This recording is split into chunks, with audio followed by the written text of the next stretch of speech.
Thank you, This Rajat. Thank conference you will so now much. be And recorded. good morning, everyone.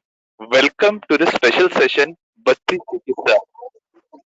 Welcome to the special session, Basti Chikitsa, a complete approach. मेरा नाम है doctor Rahul मारवा और मैं MD Ayurveda में हूँ। पिछले 10 सालों से मैं प्रैक्टिस कर रहा हूँ। कम से कम 5,000 से ज्यादा इंडिविजुअल देखे हैं। मैं पेशेंट की संख्या नहीं बोलता हूँ, मैं हमेशा इंडिविजुअल कितने मैंने टच किए हैं, मैं उसको इम्पोर्टेंस देता हूँ। अ, आपने मेरा ब्रीफ इंट्रोडक्शन सुना ही होगा कि मैं क्या करता हूँ, कैसे नहीं। बट सबसे इम्पोर्टेंट चीज है कि मेरी एक उम्मीद रहती है, जैसे रजत कहता है कि प्रो आयुर्वेदा का मेन उद्देश्य है आप लोगों तक सही नॉलेज पहुंचाना। मेरा काम है आप लोगों को सही राह दिखाना और सही चीज के बारे में अवगत कराना। एक मॉडर्न इसमें नॉट एलोपैथी, एक रिसर्च इसमें एक सिस्टम होता है कि एज अ ह्यूमन बीइंग आपको तीन चीजों के बारे में पता होता है। एक जिसके बारे में आपको पता है और आप करते हो, एक जिसके बारे में आपको नहीं पता है इसलिए आप नहीं करते हो, और तीसरा एक मेजर चंक अराउंड 60% जो ये है, कुछ ऐसा होता है कि जिसके बारे में आपको कुछ पता ही नहीं है और इसी के लिए आप कुछ करते ही नहीं हो। ये बहुत बड़ा इग्नोरेंस का एस्पेक्ट है। इसी के लिए इस इग्नोरेंस के एस्पेक्ट को कम करना, ये हर वैद्य का ही नहीं, हर व्यक्ति का काम है। अगर आप सबसे सक्सेसफुल बिजनेसमैन और ये सभी को देखोगे तो वो सभी के सभी पढ़ाई करते हैं। मतलब माइक्रोसॉफ्ट के जो ओनर है बिल गेट्स, वो साल में एक हफ्ते के लिए लीव पे जाते हैं, मी टाइम करके रहता है कि वहां जाके वो सिर्फ किताबें पढ़ते हैं। क्योंकि ये जो बड़ा 60% का चंक है ना, आप इसको जैसे जैसे कम करोगे आप उतना सक्सेसफुल बनते जाओगे। और ये सक्सेस आपको डे टू डे लाइफ में नहीं दिखाई देगी immediately, over a period of time आपके काम में, आपकी बाकी की चीजों में वो रिफ्लेक्ट होना शुरू होगी। इसके लिए हमेशा ये कोशिश करनी है कि आपने अच्छे से अपना काम करना है। अपना ये जो इग्नोरेंस का सेक्शन है इसको कम करना है। जो चीजें आपको नहीं पता, वो काम अच्छा हो जाएगा। मैं एक स्क्रीन शेयर करने की कोशिश करता हूँ।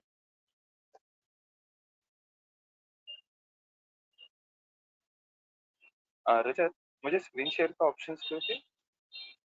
मैं मोबाइल से ट्राई करता हूँ।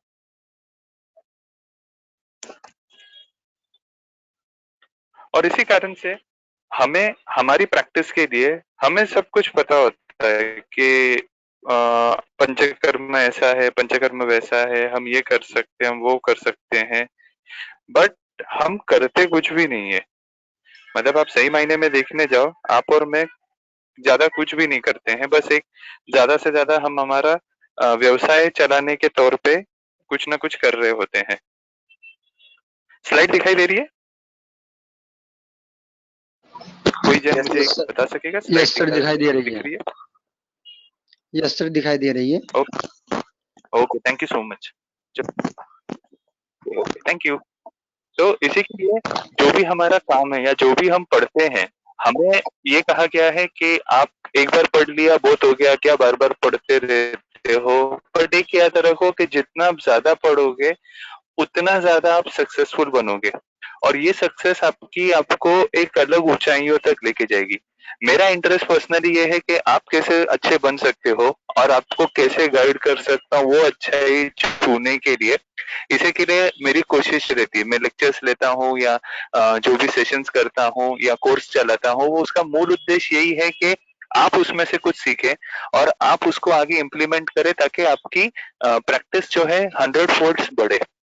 मैंने भी कुछ चीजें ये सब यहाँ वहां से सीखी है, बहुत पैसे बहुत टाइम डाला है, बट उन सबको चैनलाइज करके आप तक वो इजीली कैसे पहुंचाया जा सकता है, ये मूल उद्देश्य है।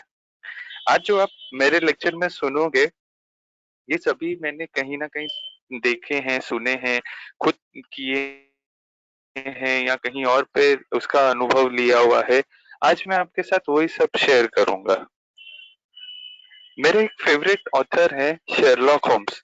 वो हमेशा एक चीज बहुत अच्छी कहते हैं कि never theorise before you have data, otherwise invariably you will end up twisting up the facts to suit your theories instead of theories to suit facts। मतलब होता क्या है कि अरे यार ये वाली बस्ती ना इसमें बहुत अच्छी काम करेगी। और हम जैसे ही बस्ती फॉर एग्जांपल कुछ पढ़ रहे होते हैं, तो उस वक्त ऐसे लगता है ये बस्ती तो हिट है, इसको तो इसमें भी दे सकते हैं, उसमें भी दे सकते हैं। और उसी के लिए हर जगह पे अगर आप देखोगे तो तंत्र युक्ति नाम का एक यंत्र हमारे आयुर्वेद में दिया गया है कि उसका रेफरेंस समझने के लिए। होता क्या, जब हम पढ़ते हैं हम तंत्र युक्ति को साइड में रख के पढ़ते हैं, हम ये भूल जाते हैं कि उसका इस्तेमाल कैसे होता है। ना तो हमें कई बार, मोस्टली हम सभी को पता ही नहीं, क्योंकि वो पदार्थ विज्ञान का ऑप्शनल सब पॉइंट होता है हमारा। बट वही चीज हमें फिर हिट करती है कि हमारी संहिताएं या हमें संहिताओं में से जो डिराइव करना होता है, हम वो ठीक से डिराइव नहीं कर पाते। हम समझिए हम एलोपैथी बैकग्राउंड के हैं, अगर हमने एलोपैथी बहुत पढ़ा हुआ है और अभी हम आयुर्वेद की तरफ जा रहे हैं, तब होगा क्या कि वो नॉलेज हमारे साथ ही ट्रांसफर होता है। तो इसके लिए अगर एलोपैथी में है कि वहां पे रक्त खून का क्लॉट बनता है और ये संप्राप्ति होती है, तो हम सारी संप्राप्ति या सारी चिकित्सा उस खून के क्लॉट को कम करने के पीछे लगा देंगे। रादर ये अप्रोच रखें कि लक्षण क्या है, 10 परीक्षे भाव क्या है, उस हिसाब से अभी मुझे क्या चिकित्सा करनी है, तो आसान बन जाता है। और हमेशा आपको प्रिसीजन पे काम करना होता है। और होगा क्या कि आप ऐसे 10 पेशेंट करोगे कि नहीं, ये देखो यहाँ पे ना क्लॉट था, मैंने ये चिकित्सा की, इसको ठीक लगा। ठीक लगना is not the criteria, patient ठीक होना इज द क्राइटेरिया। और इसी चक्कर में होगा क्या कि आपकी जो भी थियोरी या आपके जो भी प्रिंसिपल्स बनेंगे, वो सभी के सभी उस डाटा के अराउंड घूमेंगे। इसके लिए हमेशा पहले डाटा को समझो, जो भी आप कर रहे हो उसको पहले डेप्थ में समझो और उसके बाद उसमें से इन्फ्रेंस निकालो। इसी के लिए हमारे शास्त्र में भी चरक विमान स्थान में परीक्षा वगैरह ऐसे शब्दों का डेफिनेशन किया है, सिद्धांत किसे कहते हैं, परीक्षा किसे कहते हैं वगैरह।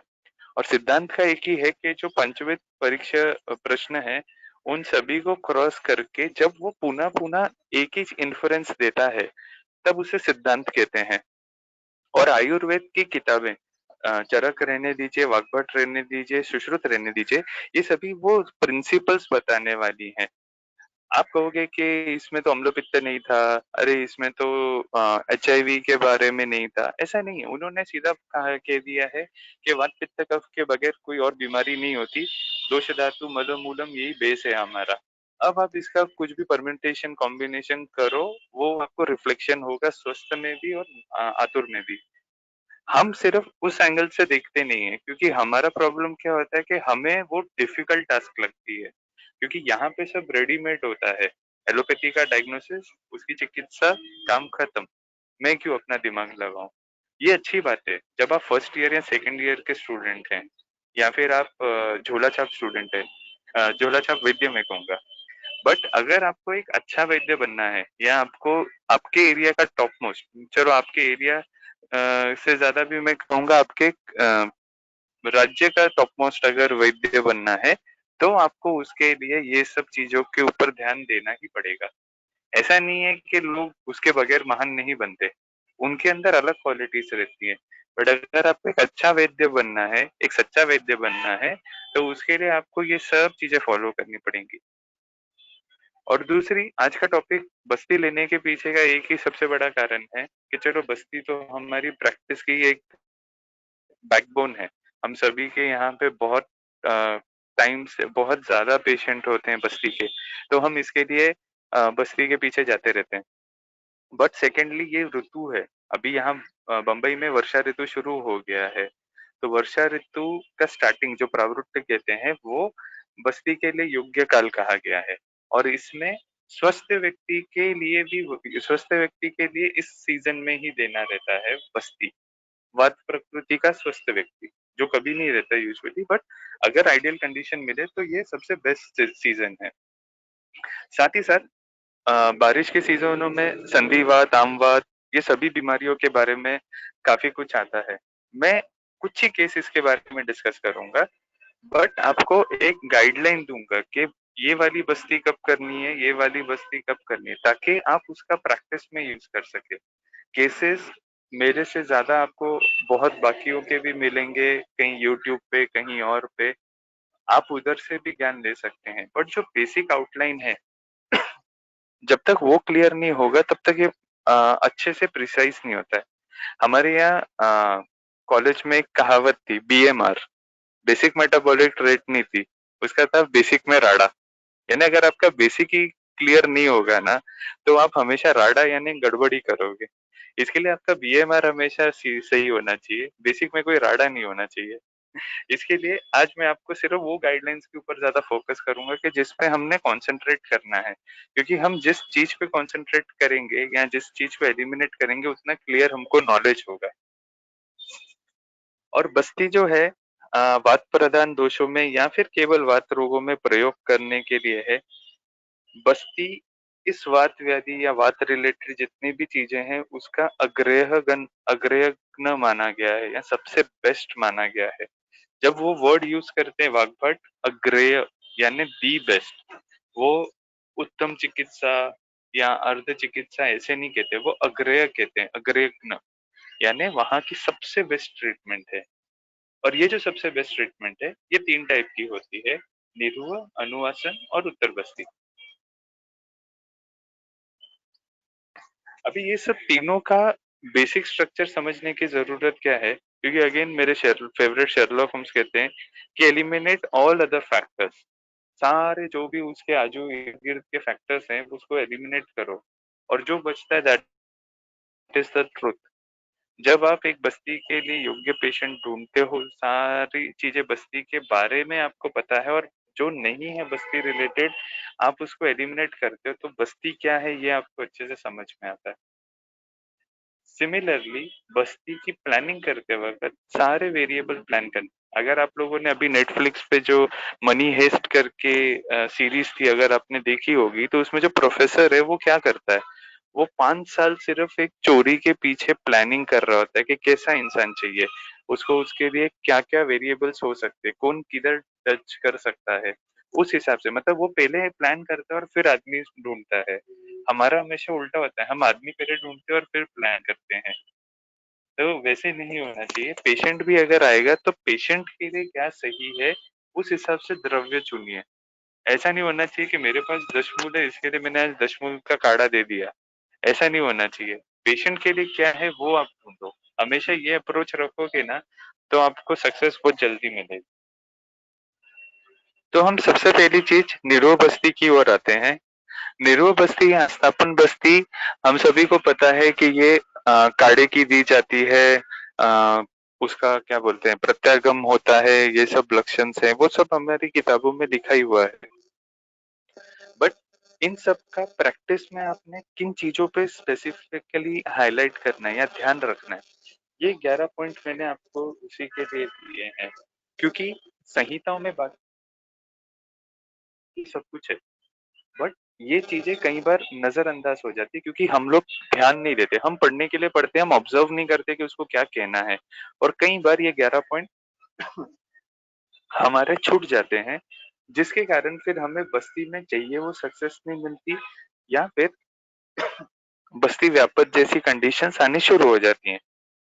तो सबसे पहली चीज है कि कोई भी निरोग बस्ती बिना अनुवासन के नहीं देनी है।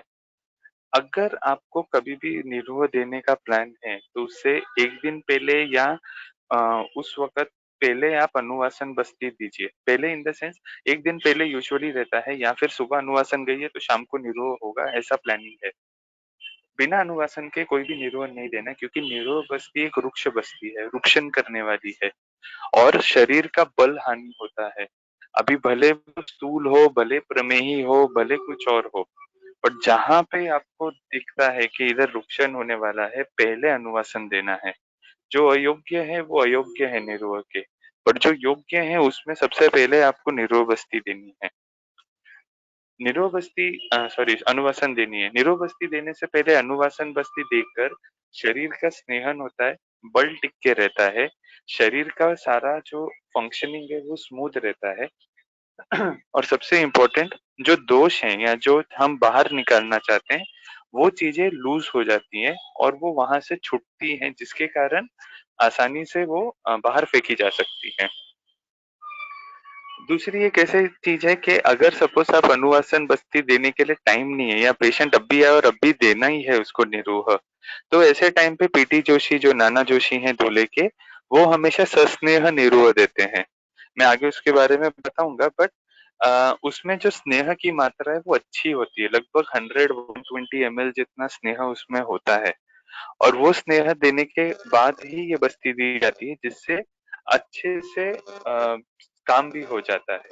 ओनली थिंग इज वो 1 या 2 बार देने लायक बस्ती है, उसको काल बस्ती योग बस्ती क्रम में नहीं फिट करना है।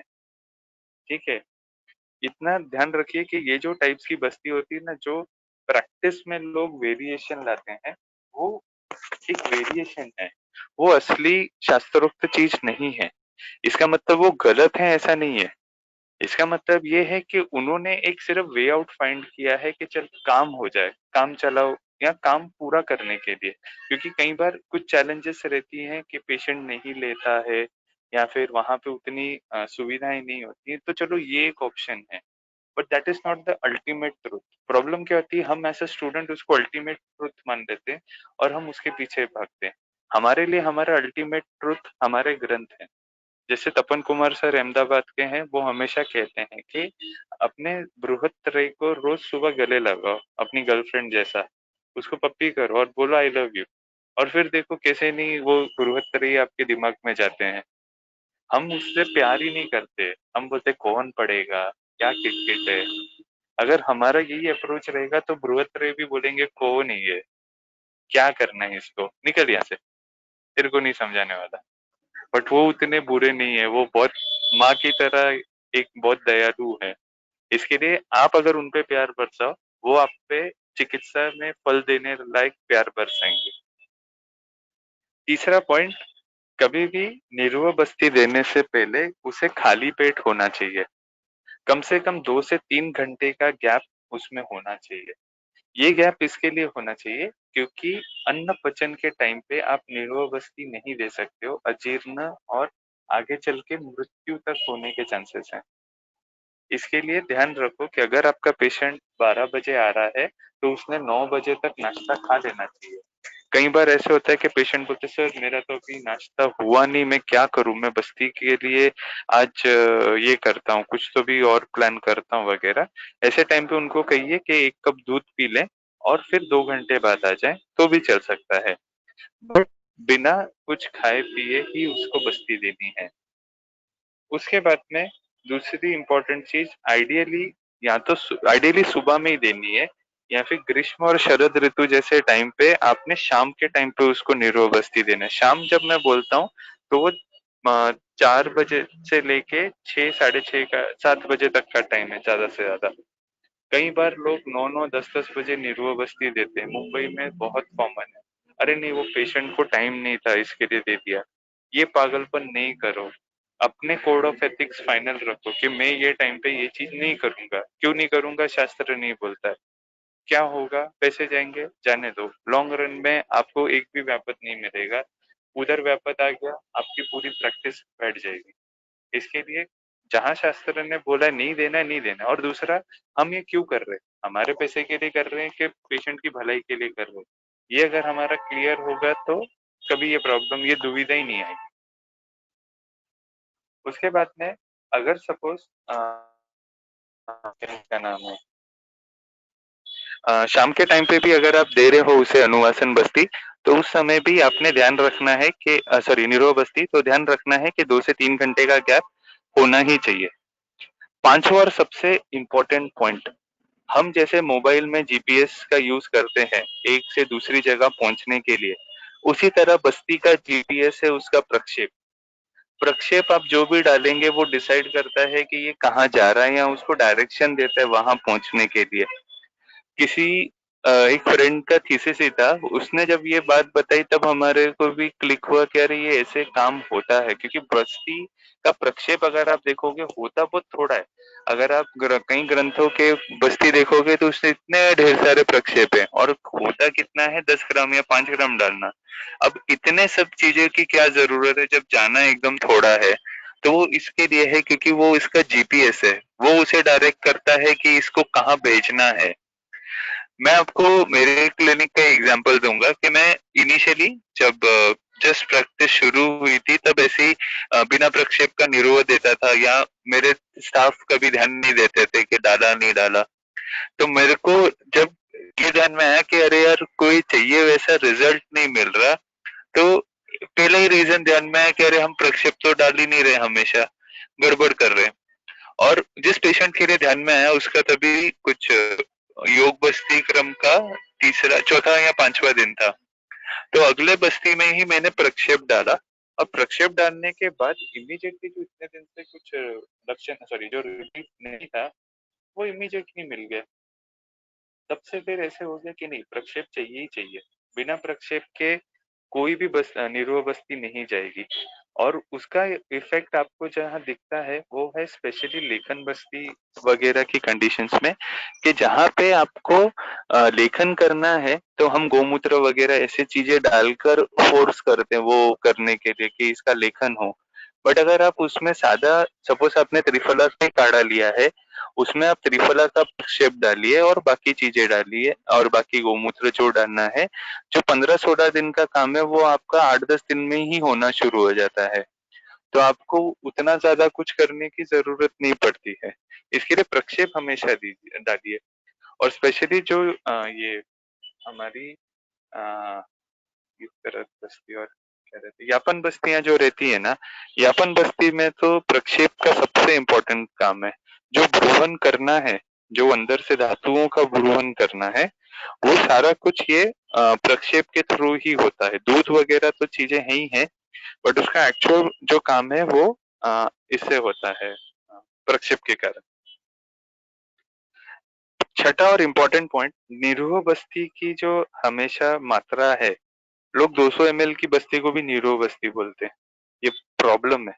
आइडियली जो मात्रा है 18 से लेके 70 साल के व्यक्ति की, वो है 960 ml, 960 ml इंक्लूडिंग प्रक्षेप, तेल वेल सब मिला के 960 ml की बस्ती होनी ही चाहिए। वो एक्चुअल निरूह बस्ती है। फिर भी बल नहीं है, कुछ प्रॉब्लम है, तो 350 से ज्यादा ml की बस्ती तो होनी ही चाहिए। उसके नीचे आप सिर्फ क्या बोलते हैं, मलाशय क्लीन करके दे रहे हो, रेक्टम क्लीनिंग जैसा वो काम है, बस पानी गया आ गया। दूसरी चीज, अच्छा वो ये पॉइंट से याद आया, हाइड्रोथेरेपी या पानी का बस्ती ये कोई बस्ती नहीं है। कोलोन थेरेपी या colon cleansing is not at all basti. पानी रुक्ष है। जी हाँ, पानी रुक्ष है। उसके कारण आपको बस्ती, ऐसे बस्ती देने वाले व्यक्ति आगे चल के परिकर्तिका की प्रॉब्लम लेके आते ही हैं। जितने भी ये नेचुरोपैथ एंथुसियास्ट है ना, वो सभी के सभी बाद में आपके पास परिकर्तिका या अर्श के लिए आते ही आते हैं, क्योंकि उनकी बैंड बज गई होती है। वो कच्चा खा खा के, वो नींबू पानी और शहद पी पी के, या फिर ऐसे पानी, गर्म पानी नींबू की बस्ती ले लेके एक बार क्लीन करना समझ सकता हूँ, बार बार नहीं वो क्लीन हो सकता। और ये सबसे बड़ा बेवकूफी है। रादर मैं उनको एक ही बोलता हूँ कि आप इतना गर्म पानी कर ही रहे हो ना, तो ये थोड़ा चूरन डाल के कर लो, ज्यादा अच्छा रहेगा। बट नहीं, उनको वो गर्म पानी और नींबू ही रहता है, और फिर वो परिकर्तिका के लिए आते हैं। हमारे लिए अच्छा है, हमें हमारे अर्थ प्राप्ति होती है। लोगों को समझाना हमारा काम है, समझना नहीं समझना उनका काम है। इसके लिए कभी भी बस्ती अगर ध्यान देनी हो तो उसके अंदर क्या इसका नाम है, 960 ml तक हमें जाना ही जाना है। हाँ, सातवां और इम्पोर्टेंट पॉइंट, अगर आपने 960 ml उसकी बस्ती तय की है, तो उसका बल देखते देखते उसको पूरी 960 देनी चाहिए। मेरा एक ऐसा एक्सपीरियंस हुआ था, मैंने किसी के पास में पेशेंट भेजा था, दूर के थे, मतलब आउट ऑफ बॉम्बे के थे। तो उन्होंने उनको मैंने 900 का शायद टोटल बस्ती देने बोला था। उनको 900 ml का बस्ती देने बोला था। तो वो जो वैद्य थे उन्होंने बस बोला कि मैं बस्ती दे दूंगी वगैरह, तो मैंने ठीक है आपके इधर करवा लीजिए। तो मेरा ऐसे रहता है कि पेशेंट को डेली मेरा अपडेट देना रहता है मुझे।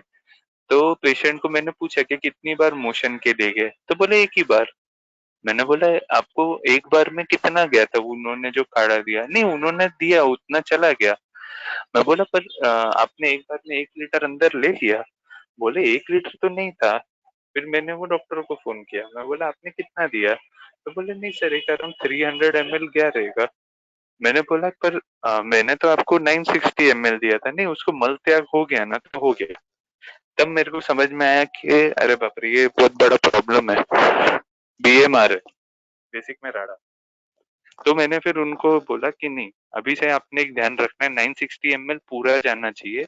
अनलेस एंड अनटिल पेशेंट ऐसे थक गया हो या वो बहुत ज्यादा उसको पैरों में कुछ तकलीफ लग रही हो तब तक वो पूरा खत्म किए बगैर जाने, भले उसको 2 बार 4 बार जाना पड़े मल त्याग करने।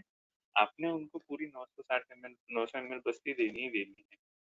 और फिर उसके बाद से उसके कारण एक है कि जब आप सिर्फ थोड़ा 300-400 ml, कई बार तो 200 ml में पेशेंट को वेग आना शुरू हो जाता है अगर उसका मल प्रवृत्ति या कुष्ठ अच्छे से साफ नहीं हुआ हो तो इसके लिए ऐसे टाइम पे अगर आप क्या बोलते हैं 960 ml तक की बस्ती अगर आपका प्लान में है तो कम दिनों में रिजल्ट्स आते हैं। और सबसे इम्पोर्टेंट चीज ऐसी होती है कि वो एक निर्वह से ही ना पेशेंट को समझ में आता है कि अभी मेरे लक्षण बहुत कम हो गए, वो अच्छी क्वांटिटी में जाना बहुत जरूरी है। ठीक है।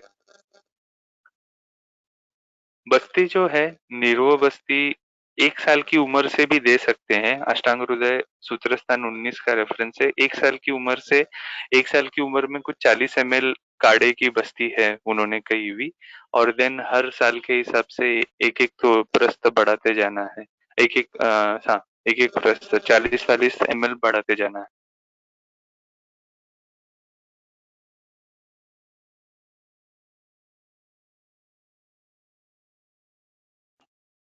उसके बाद जब तक बस्ती बाहर ना आए तब तक पेशेंट को आपके क्लिनिक पे ही रोकने बोलना है। कई बार ऐसे होता है कि बस्ती का जो आखिरी वाली बस्ती होती है वो अंदर गई और वो पूरी तरह से बाहर नहीं आई है।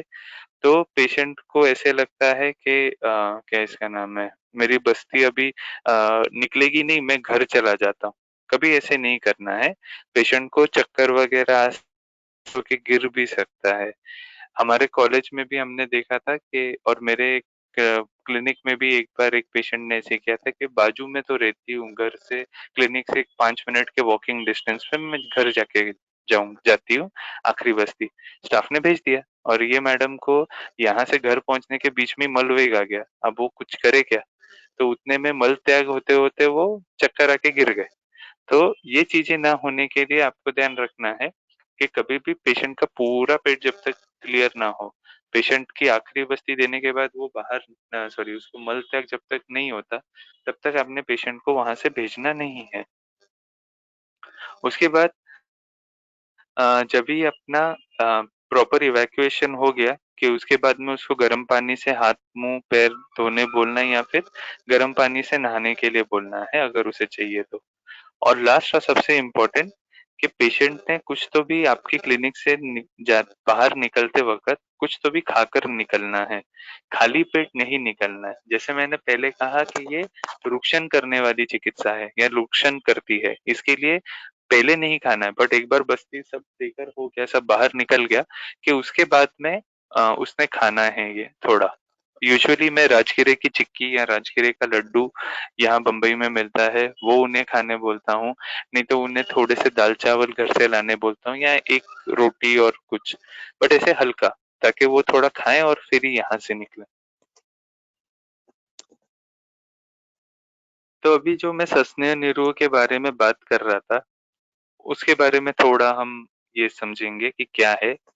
सस्नेह निरोग बेसिकली जब आपने अनुवासन बस्ती नहीं दी हो और आपको अभी तुरंत निरोह देना है उस समय इसका इस्तेमाल करते हैं। एक टाइप का ये मलाशय शोधन है। बट आपको सिस्टमिक इफेक्ट टेम्पररीली मिलते हैं, टेम्पररीली भी नहीं, कई बार लॉन्ग लास्टिंग भी मिलते हैं बट मिलते हैं। आइडियली जहाँ पे मल ग्रह या वात ग्रह रहे उसमें आप इसका इस्तेमाल कर सकते हैं। बट ये आस्थापन देने का कोई निरोह बस्ती देने का कोई आइडियल वे नहीं है। ठीक है, तो इसके लिए एक बार दो बार तक ठीक है बट आपके योग बस्ती क्रम में ऐसा सस्नेह निरोह कभी नहीं होना चाहिए। वहां पे रेगुलर अपना जो निरो अनुवासन का सिस्टम है वैसे ही होना चाहिए। और क्या इसका नाम है, ओपीडी लेवल की मैनेजमेंट के लिए पीटी नाना के यहाँ पे तो ऐसे होता था कि पेशेंट को पहले बस्ती लेने बोलते थे और फिर चेकअप के लिए आने बोलते थे, ताकि उसका एक्चुअल कोस्ट क्या है, गौरव क्या है, गौरवता क्या है, वो सब चेक कर सकें। एंड प्रैक्टिकली अगर आप देखिए तो आजकल जो लोग स्पास वगैरह चलाते हैं, किनका स्पा है, उन्होंने पेशेंट को बस्ती के लिए अगर प्लान कर ही रहे हैं या उनके पैकेजेस में सो कॉल्ड है बस्ती, तो उन्होंने ये वाली बस्ती देनी है। क्यों? क्योंकि मोशन में ही इमोशन है। पेशेंट का मोशन क्लियर हो जाएगा, पेट हल्का लगेगा, क्या बोलते हैं, पेशेंट को इमोशनली अच्छा लगेगा बंदा आपका। तो इसको करना कैसे है कि आप 250 से 300 ml काढ़ा लेना है। दशमूल का ले सकते हो, त्रिफला ले सकते हो। कॉमनली दशमूल बहुत जन यूज करते हैं। आप त्रिफला ले सकते हो, बला ले सकते हो, रसना ले सकते हो, सीजन के अनुसार आप कुछ भी दे सकते हो। उसके बाद कैसे, या फिर कोई व्याधि के हिसाब से आप जा रहे हो तो वो व्याधि के हिसाब से। उसके बाद तिल तेल उसमें 100 ml डालना ही डालना है, मैक्सिमम 120 ml। 1 से 2 ग्राम सेंधव, 10 ग्राम जितनी हनी, और अगर प्रक्षेप डालना हो तो 2 से 5 ग्राम। ये सब जैसे हम मिक्स करते हैं, सब मिक्स करके ये बस्ती दे देनी है, और इसका बाहर मल त्याग एक ही आता है यूजुअली, दूसरे तक नहीं पहुंचता है। तो एक त्याग के अंदर ही आपका वो कोष्ठ शोधन, कोष्ठ नहीं रहता, जो एनल रीजन है वो साफ तो भी हो जाता है। अभी एक दूसरी केस के बारे में डिस्कस करता हूँ जो थोड़ी हटके है, क्योंकि शीत पित्त में हमने आज तक कभी भी बस्ती ज्यादा सुनी नहीं है ना देखी है। बेसिकली शीत पित्त के अंदर जो अवस्थाएं हैं उसमें दो अवस्थाएं, एक कफ प्रधान है, एक वात प्रधान है। वात प्रधान जो अवस्था है उसके अंदर जहाँ पे वर्षा ऋतु में समझो शीत पित्त आ रहा है, फॉर एग्जाम्पल अभी जैसे है सीजन, अगर अभी आपके पास कोई पेशेंट शीत पित्त लेके आ रहा है तो ये समझिएगा कि उसमें वात प्रधानता है, और यहाँ पे बस्ती चिकित्सा देने के लिए कहा गया है। अभी ये जो पेशेंट थे ये अराउंड 59 ईयर ओल्ड थे। कुष्ठ और संधिवात का इतिहास था मेरे पास। कुष्ठ पहले संधिवात के लिए आए थे, उसकी ट्रीटमेंट चालू थी, फिर मेरे को बताया अभी कुष्ठ भी ये क्या बोलते मेरा ठीक करने के लिए देखो वगैरह, दवाइयां दे रहे थे बट फोकस संधिवात पे था। और फिर सडनली मतलब ये कुछ 6-8 महीने चला, फिर उसके बाद वो ठीक हो गए काफी। तो एक दिन सडनली ऋतु संधि काल मतलब नवरात्रि, गणपति और नवरात्रि के आसपास में उनको अचानक ही शीत पित्त उठा। और शीत पित्त जो है वो ऐसे था कि नेक के अराउंड में 85-90% पैचेस थे, 90% पैचेस थे। ऊपर जो अपर आर्म एक्सट्रीमिटी है उसके अंदर अराउंड 5% थे, और पीठ पे 5% पैचेस थे।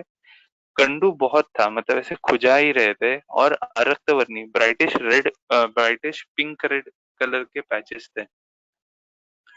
ये पैचेस के वक्त देखने के बाद में प्लस ये संधि, ये क्या बोलते हैं, ऋतु संधि होने के कारण मैंने बस्ती का प्लान किया।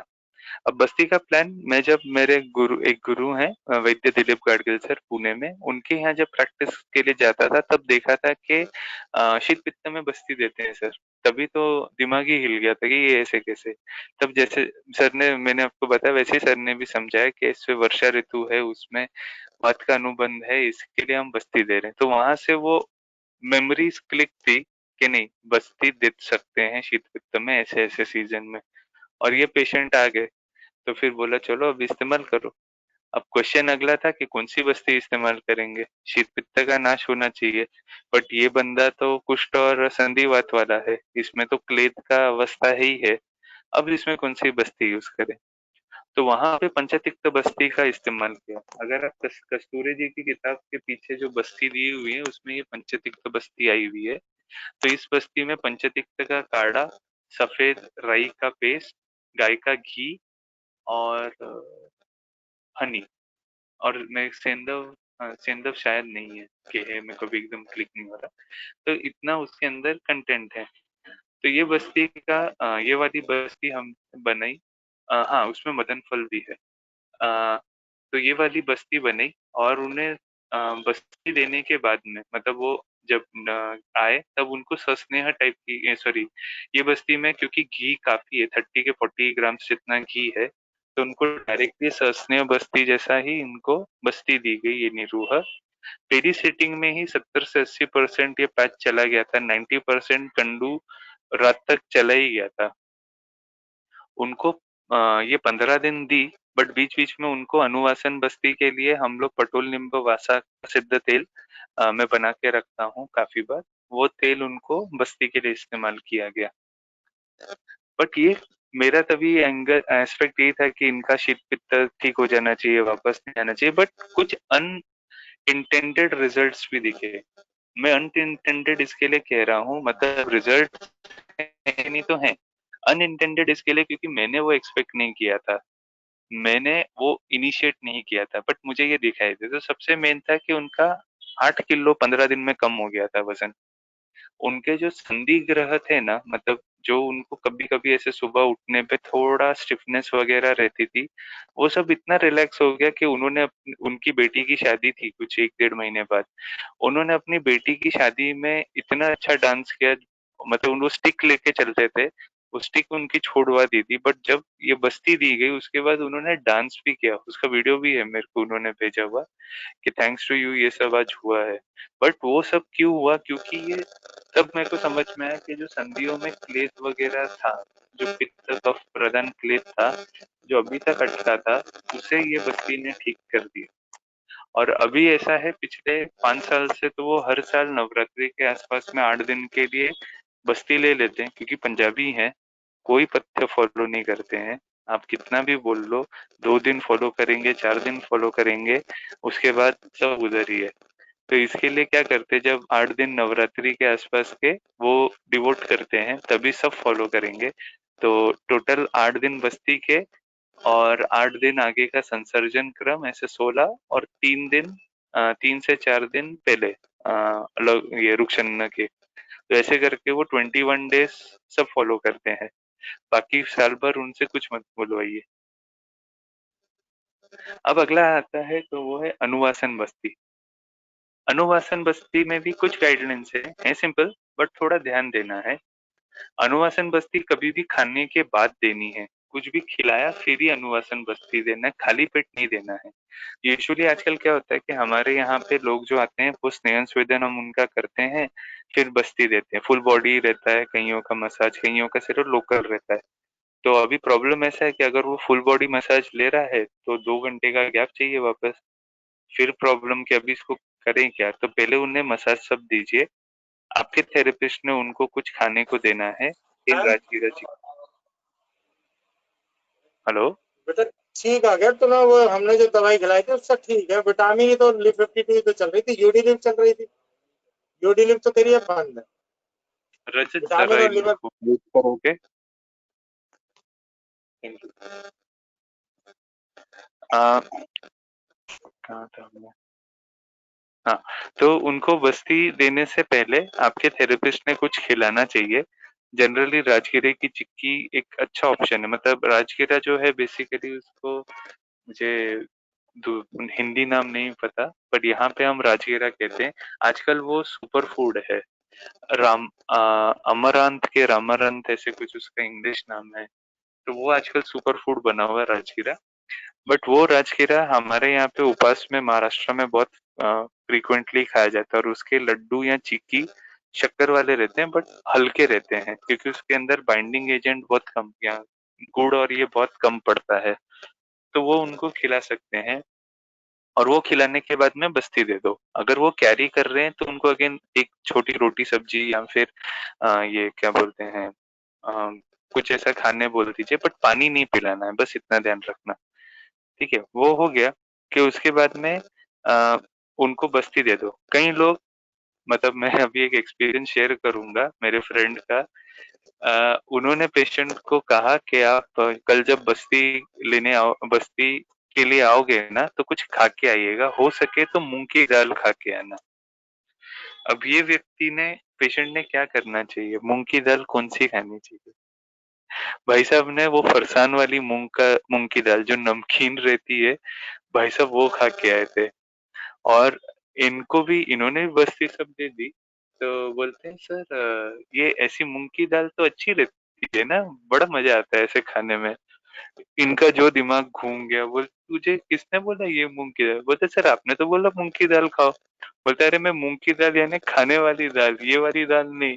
बोले अरे सर मुझे लगा ये मूंग की दाल खा के आना है। तो ऐसे पागलपन बहुत होते हैं, बहुत आपको कार्टून पेशेंट मिल सकते हैं। इसके लिए पेशेंट का जो डूज एंड डोंट्स है उसमें फरसान चिप्स नहीं खाना है, ये स्ट्रिक्ट लिख के दीजिए। नहीं तो पेशेंट बोलेगा सर आपने तो बोला ही नहीं, और वो सब आपके गले, आपके माथे पे फोड़ देगा। तो ऐसे नहीं होना चाहिए। उसके बाद में अनुवासन बस्ती जो है, निरोग बस्ती देने के बाद में मैंडेटरी है। कई बार ऐसे होता है, मतलब कुछ ऐसी कंडीशंस होती है कि जहाँ पे आपको निरु अनुवासन एक ही दिन में देना पड़ता है। सुबह में निरु, शाम में अनुवासन, सुबह में निरु, अगले दिन शाम में अनुवासन। ऐसे साइकिल चलना रहता है। यूजुअली ये क्रिटिकल कंडीशंस होती हैं, जैसे पक्षाघात का भी एपिसोड आया है, अभी कुछ प्रॉब्लम हुई है, उसके लिए इमीडिएट ट्रीटमेंट में है, जहाँ पे हमारा रेगुलर योग बस्ती क्रम ही यूज करना है। बट 8 दिन में सुबह अनुवासन, सुबह निरो, रात को अनुवासन, शाम को अनुवासन, ऐसे टाइप्स का। तो ये प्रोटोकॉल में कभी भी याद रखना है कि आइदर सेम डे मॉर्निंग या फिर नेक्स्ट डे। अगर आप रेगुलर योग बस्ती क्रम कर रहे हो तो सुबह में आप ये दीजिए, क्या बोलते हैं, निरोध दीजिए, शाम में अनुवासन दीजिए। बट एक दिन पहले जो सबसे पहला बस्ती है वो उस दिन शाम को अनुवासन जाना चाहिए, इस हिसाब से। तो अगर कल से बस्ती का क्रम शुरू हो रहा है तो पहले दिन आपका अनुवासन, फिर निरोह, अनुवासन निरोह, ऐसे कंटिन्यू करना है। अगेन जो क्वांटिटी है अनुवासन बस्ती की वो 240 ml है कहीं कहीं। आज तक मैंने 160 170 ml तक ही बस्ती दी है, देखी है। उससे ज्यादा मेरे को भी आज तक नहीं दिखी, और वो ऐसे दी है कि वो देने के बाद उसको कम से कम 12-14 घंटे भूख भी नहीं लगी है। But on a practical basis maximum आप 120 ml तक देनी चाहिए आपने। मिनिमम 60 to 80 ml तो बस्ती जानी ही चाहिए। अगर उसके नीचे है तो प्लीज उसको मात्रा बस्ती बोलिए। आप प्लीज उसको ये मत बोलिए कि मैंने उसको ना 40 ml का अनुवासन बस्ती दिया। That is all rubbish. It's a मात्रा बस्ती। 50 ml तक मात्रा बस्ती की ओवरऑल डेफिनेशन में बैठ जाता है। तो 50 ml से नीचे आप दे रहे हो, call it matra basti, please don't term it as anuvasan. हम कंफ्यूज रहेंगे। ठीक है। दूसरी चीज, जो भी आप अनुवासन दे रहे हैं, अगर आपको तुरंत स्नेहन कराना है, मतलब बहुत जल्दी जल्दी स्नेहन कराना है, दोषों का उत्क्लेश करना है, तो उसमें सेंधव जरूर मिक्स करिए। Most of the time specially जो वात व्याधि के पेशेंट होते हैं, जहाँ पे जीर्ण वात व्याधि है, बहुत ज्यादा दोष चिपके हुए हैं, लीन है, उनमें आप अनुवासन में आप जरूर थोड़ा सा थोड़ा इन द सेंस 1 ग्राम जितना तो भी सेंधव जाता ही जाता है। आपका स्नेहन बहुत जल्दी होता है। लवण रस की खासियत है कि वो बॉडी में मार्दवता लाता है, उष्ण होता है, ये सॉरी सेंधव शीत है। अदरवाइज उसका काम है कि थोड़ा उष्णता से उन चीजों को लूजन अप करना और उनको ये क्या बोलते हैं, कुष्ठ तक लेके आके उत्क्लेश करना। तो इसके लिए आप ऐसे टाइम पे स्नेह बस्ती के अंदर नमक डालिए, जल्दी काम होगा। बट जहाँ पे प्रमेह रुकना है, कुष्ठ है, ऐसे ये वैसे तो इसके लिए अनुवासन के लिए अयोग्य है, बट अगर देने की नौबत आ रही है, इसमें कभी भी गलती से नमक का इस्तेमाल नहीं करना है। ठीक है। प्रमेह कुष्ठ में अनुवासन निषिद्ध है, बट अगर देने की जरूरत है तो वहां पे आपने लवण कभी नहीं डालना है उसके अंदर। हमेशा जो स्नेह यूज करे वो कोष्ण होना चाहिए। शाम को 7 बजे के बाद ऑन एन एवरेज मैं 6:37 सनसेट टाइम पकड़ के चल रहा हूँ। तो 7 बजे के बाद में क्या इसका नाम है, कभी भी अनुवासन बस्ती नहीं देना है। अगर बाय चांस पेशेंट किसी कारण से लेट हो गया आने में, टाइम उसका मिस हो गया है, तब उसको ये 60-80 ml मात्रा नहीं देनी है, तब वहां 50 ml के आसपास ही देना है, कम कर देनी है, ताकि स्नेहन हो बट आपका बाकी अजीर्ण वगैरह की कॉम्प्लिकेशंस ना आए। अब एक अनुवासन का एक डिफरेंट स्टाइल जो मेरे पास किसी एक पुणे के बहुत सीनियर वैद्य हैं, वैद्य अतुल ठोंबरे सर, उन्होंने रेफर किया था क्लिनिक की एकदम स्टार्टिंग के वक्त। 40 ईयर ओल्ड कपल था, दोनों 40 40 42 ईयर ओल्ड थे। इनफर्टिलिटी की पेशेंट थी, कभी बच्चे के लिए ट्राई नहीं किया था, शादी को ही उनके कुछ 1.5-2 साल हुए थे।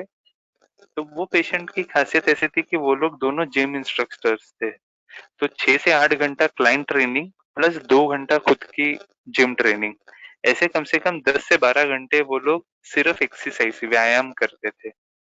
अभी आप बोलोगे कि अरे व्यायाम कर रहे थे तो अच्छा है, बट होता क्या है, अति व्यायाम ये वात वृद्धि का लक्षण है और उस कारण से दोनों में प्रॉब्लम दिखाई दे रही थी वात वृद्धि के। मेरे को भी लक्षण एकदम याद नहीं है पूरे, बट दोनों में काफी वात वृद्धि के लक्षण थे। दोनों दिखने में एकदम गोरे हैंड, मतलब एकदम अच्छे ब्यूटीफुल मेल, एकदम हैंडसम ये बंदा, बट इनके अंदर वात के बहुत लक्षण थे। उनकी वो डे टू डे एक्टिविटी में आप नोटिस कर सकते थे। तो सर ने पैटर्न जो भेजा था वो ऐसा था कि इनको पहले फर्स्ट 80 ml की बस्ती देनी है, उसके बाद में बढ़ाकर मैक्सिमम 120-130 ml देना है, और ये जब तक उनको सम्यक स्निग्ध लक्षण नहीं मिलते तब तक आपने स्नेह बस्ती ही रोज देनी है। तो होता कैसे था, इनिशियली उन्होंने जो प्लान भेजा था उसमें पहले टाइम पे इसका सर्चर आदि तेल का अनुवासन था, उसके बाद में एक निरुआ देने बोला था, उसके बाद फिर बला गुड़ुच्चे आदि का अनुवासन था, फिर जब वो सम्यक स्नेह हो गया तो निरूह, और उसके बाद में फिर धानवंतर या किसी का अनुवासन लेने बोला था। ऐसे करते करते जब भी हम निरूह देते थे तो हम 3 पूटक की तैयारी करते थे। एक पूटक यानी 960 ml, तो हम 3 पूटक यानी लगभग 4 क्या इसका नाम है, 3 लीटर के आसपास काढ़े की तैयारी रहती थी। और उस पेशेंट में आप मानोगे नहीं, कम से कम 1.5 से पौने 2 लीटर काढ़ा जाता था। मतलब वो ऐसा सिस्टम था कि एक पुटक दिया यानी एक बार में गया 960 ml, थोड़ी देर वेट करना है, एक आधा घंटा, फिर वापस देना है। तो ऐसे करते करते लगभग वो 1.5 लीटर तक तो गया ही था उन सभी में, और उससे पेशेंट का पूरा शोधन वगैरह होता था। और जो लक्षण थे ये पूरा कुछ लगभग 56 के 58 डेज तक चला था, और जो चेंजेस नोटिस हुए थे ना, वो ये था कि दोनों पहले से ज्यादा बलशाली दिखते थे। मतलब पहले भी उनकी बॉडी मसल्स वैसे ही थे, बट उनकी जो बॉडी थी वो ज्यादा अभी मुझे स्ट्रांग दिखनी शुरू हुई। उनको स्ट्रिक्टली बोला था कि जितने दिन तक बस्ती चलेगी उससे उतने दिन और उसके डबल दिन आपने कोई भी एक्सरसाइज नहीं करनी, आप सिर्फ आपके सेंटर पे जाइए, सब ट्रेनर रखिए, आपने कुछ नहीं करना है, और अगर कोई बोले तो बोल दो डॉक्टर ने मना किया हुआ है। तो वो लेडी के अंदर जो है उसकी रज प्रवृत्ति बहुत सुधर गई, उसको हमेशा सशुल रज प्रवृत्ति होती थी, और उसका ऐसे था कि जब भी रज प्रवृत्ति होती थी वो सिर्फ एक्सरसाइज खुद की नहीं करती थी, बट क्लाइंट्स की एक्सरसाइज वो करवा के लेती थी। तो उसका वो शूल बढ़ जाता था और वो मेफ्टाल या ऐसे कुछ स्पास्मोडिक एंटीस्पास्मोडिक दवाइयां खाकर ही अपनी वो टाइम निकालती थी। तो उसका वो प्रॉब्लम सॉल्व हो गया, और विद इन 1 ईयर के या 1 सवा साल में उनको बच्चा भी हो गया। तो ऐसे एक अनुभव अलग है कि जहाँ पे इतनी हाई लेवल तक आपको सम्यक स्नेहन के लक्षण होने तक आपको अनुवासन देना है, फिर बाहर आना है। ये इसके लिए बता रहा हूँ कि हम सिर्फ स्नेहन स्वेदन जब पढ़ते हैं तो हमें लगता है बस बाहर मालिश या अभ्यंतर सेवन कर लिया हो गया, बट हम ये भूल जाते हैं कि गुद मार्ग से देना भी एक अभ्यंतर स्नेहपान की सिस्टम है, कानों से देना भी एक अभ्यंतर स्नेहपान है, नाक से नस्य के फॉर्म में देना भी एक अभ्यंतर स्नेहपान है, आंखों में तर्पण करना भी एक अभ्यंतर स्नेहपान है। इसके लिए हमें क्या करना है वो हमें समझना चाहिए और उस हिसाब से कदम उठाने चाहिए। अब इस अनुवासन बस्ती का छोटा भाई जो कहेंगे, छोटा पैकेट पर बड़ा धमाका करने वाला, वो है मात्रा बस्ती। मात्रा बस्ती की एक खासियत है कि इसको कोई नियम फॉलो नहीं कर रहे हैं, करने पड़ते हैं, और सेकेंडली ये कभी भी दी जा सकती है। इसके लिए कई लोग रात को भी मात्रा बस्ती लेने के शौकीन रहते हैं, या ली जाती है तो कोई प्रॉब्लम नहीं है, बट अगेन इतना है, कम से कम मैं पेशेंट को हमेशा बोलता हूँ कि आप 7-8 बजे खाना खाओ तो 10 बजे जाके मात्रा बस्ती लेना, 2 घंटे का गैप रखना। सबसे इम्पोर्टेंट कि मात्रा बस्ती अगर कुष्ठ, उदर रोग, पांडु व्याधि और प्रमेह का हो, उसको बिना अच्छे से इवेल्युएट किए नहीं देना है। उधर में तो स्ट्रिक्ट नो, कुष्ठ, पांडु और प्रमेय में अच्छे से इवेल्युएट करना है, फिर ही उसके बाद मात्रा बस्ती देनी है। इसके कुछ यूजेस मैंने बोले हैं जो मेरी प्रैक्टिस में मैंने देखे। स्थौल्य के पेशेंट में जहाँ पे हमारा एक बार कर्षण बस्ती सब देके हो गया और फिर उसके बाद पेशेंट क्या बोलते हैं, पेशेंट अपनी डे टू डे लाइफ में चला जाता है, तो वापस उसका वेट गेन होना और ये प्रॉब्लम चालू हो जाते हैं। ऐसे टाइम पे आप त्रिफला सिद्ध तेल या फिर कुछ ऐसे दशमूल त्रिफला इन प्रोपोर्शन, ऐसे कुछ तेल इस्तेमाल करके उसको वो मात्रा बस्ती रेगुलरली लेने बोलो। आइडियली सुबह खाली पेट लेने बोलो। आपको उसका वेट लॉस कंटिन्यू होता दिखाई देगा और वो वेट लॉस तो होगा ही, बट उसका धातु बल सुधरता जाएगा। प्लेन त्रिफला या फिर प्लेन किसी इसका देने से अच्छा दशमूल और के साथ ऐसे कॉम्बिनेशन में दो ताकि धातुओं का बल सब टिका रहे। मैं कई बार ऐसे रसायन औषधियों का प्लान करता हूँ, बट एक दो में ही दे पाया हूँ कि गुडुचि और साथ में थोड़ा सा त्रिफला, ताकि स्नेहन भी होते हैं, या मेदोपाचक और साथ में गुडुचि, ऐसे कुछ प्लान करके देता हूँ। बट एक दो में ही हुआ है, पर असर अच्छा दिखा है।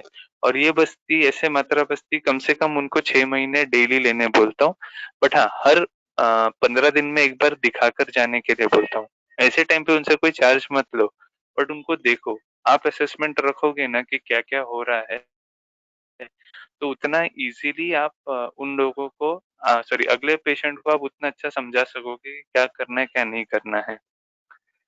उसके बाद में जो स्पोर्ट्स एंथुसियास्ट होते हैं या मैराथन रनर्स वगैरह हैं, बहुत ज्यादा क्रिकेट वगैरह खेलने के शौकीन है, इन लोगों का स्टेमिना बढ़ना या स्टेमिना एक बहुत बड़ी चीज होती है इनके लिए। ऐसे लोगों में आप मात्रा बस्ती का इस्तेमाल कर सकते हैं। उसके बाद में इंस्टेंट पेन रिलीफ लेना हो कहीं पे, उदर में या कहीं, और आपको कंफर्म है कि ये क्या इसका नाम है, बस्ती से ही ठीक होगा, मतलब उदावरत जैसे पेट में गैस घूम रहा है, कमर दुख रही है, कमर में स्पास्मोडिक पेन है, पेट में स्पास्मोडिक पेन है, ऐसे टाइम पे आप मात्रा बस्ती दे सकते हो।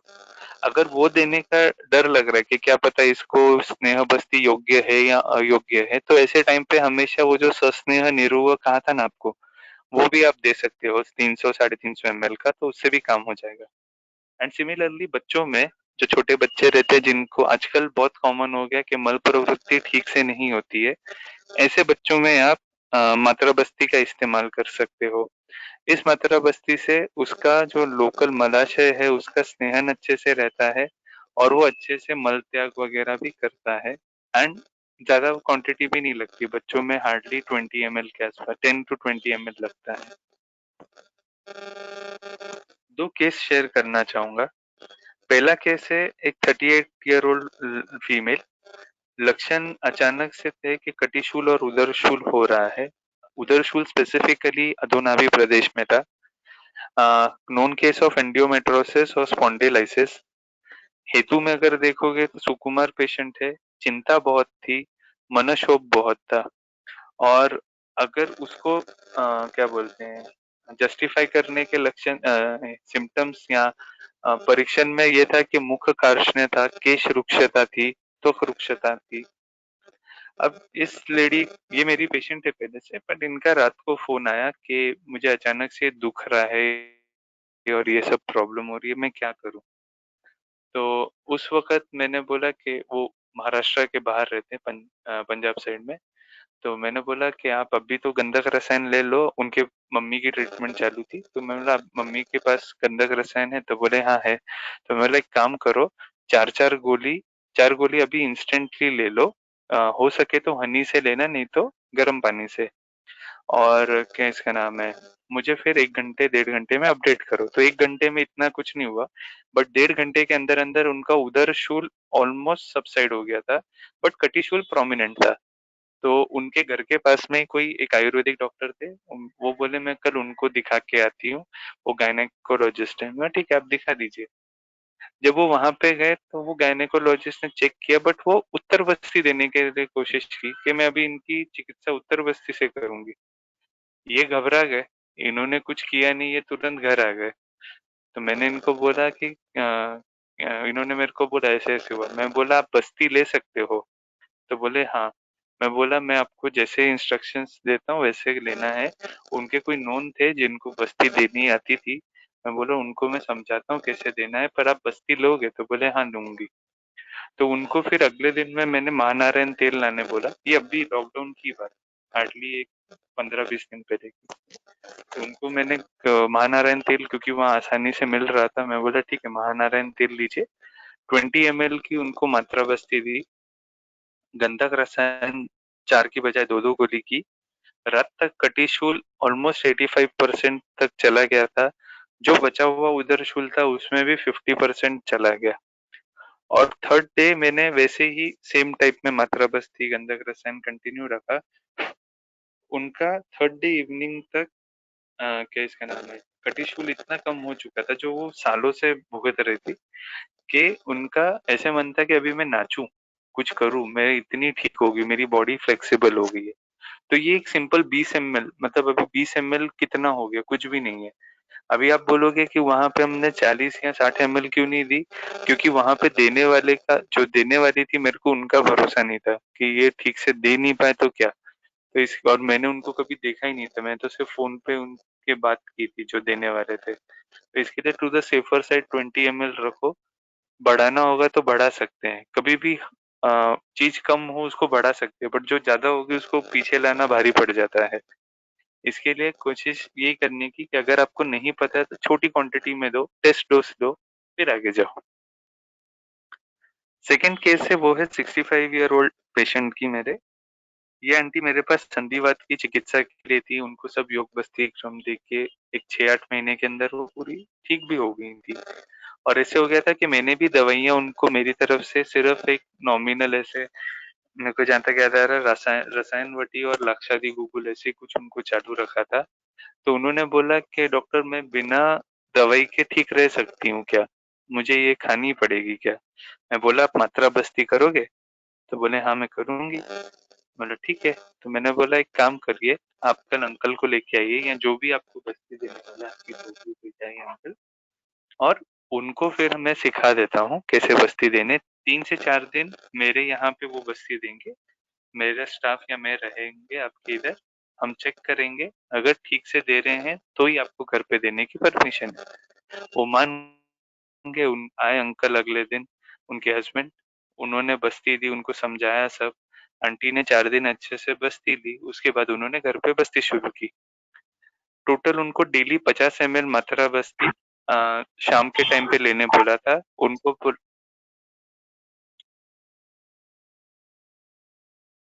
उनको बोला था कि अभी आपने शाम को चाय वगैरह नहीं पीनी है, आपने बस्ती लेना है। और बस्ती लेने से पहले अंकल को सिखाया कि मात्रा बस्ती भले दे रहे हो तो थोड़ा फिर भी खिला देना, ताकि एक अच्छा स्नेहन रहे। तो ये आंटी ने 8 से 9 महीने तक बस्ती दी। शुरुआत हमने सहचर आदि तेल से की, 50 ml डेली से। और उसके बाद में फिर धनवंतर तेल लगभग 6-8 महीने, तो ऐसे 8-9 बस्ती ये चली। उसके बाद आज 6-7 साल हो गए हैं, उनको कभी संधिवात की प्रॉब्लम नहीं आई है। कोई बस्ती भी नहीं ले रहे, वो सिर्फ एक करते हैं कि हर बार बारिश में मुझे पूछते हैं कि सर बस्ती दूं 1-2 महीने। मैं बोलता हूँ कि आंटी ले लो। तो फिर आंटी अभी जैसे बरसात जस्ट पिकअप करेगी तो आंटी का फोन आएगा, डॉक्टर सब ठीक है, मैं अभी ये करती हूँ वो करती हूँ, अभी मैं बस्ती लूँ? ओके। वो लेते हैं 2 महीने, हर 15 दिन में फॉलो अप देते रहते फोन पे, एंड काम होता रहता है। सिर्फ बीच में एक बार मैं उनको बुला लेता हूँ उधर परीक्षण के लिए, और कंटिन्यू रखता हूँ। तो ऐसा वो बस्ती के कारण उनका संधिवात सब ठीक हो गया। एक तीसरी केस है जो मैं यहाँ देखी नहीं है। तो मैं जहाँ एक गवर्नमेंट हॉस्पिटल में चैरिटी ओपीडी चलाते हैं, वहाँ पे ऑनररी था। तो वहाँ पे जो स्टाफ नर्स थी उनका एक था कि मैं कोई भी आयुर्वेद की दवाई नहीं खाऊंगी, बट मुझे आयुर्वेद से ठीक करके दो। अब ऐसे गिमिक के अंदर आप क्या करोगे? तो वो पेशेंट को मैंने बोला पर आपको मेरी एक बात माननी पड़ेगी। बोले क्या? आपको बस मात्रा बस्ती लेनी पड़ेगी। तो बोले वो कैसे होता है? मैं बोला आप जैसे ग्लिसरीन का इंजेक्शन देते हो पेट साफ करने के लिए, वैसे ये लेना है, बट जो मैं ऑयल बोलूंगा वो लेना है।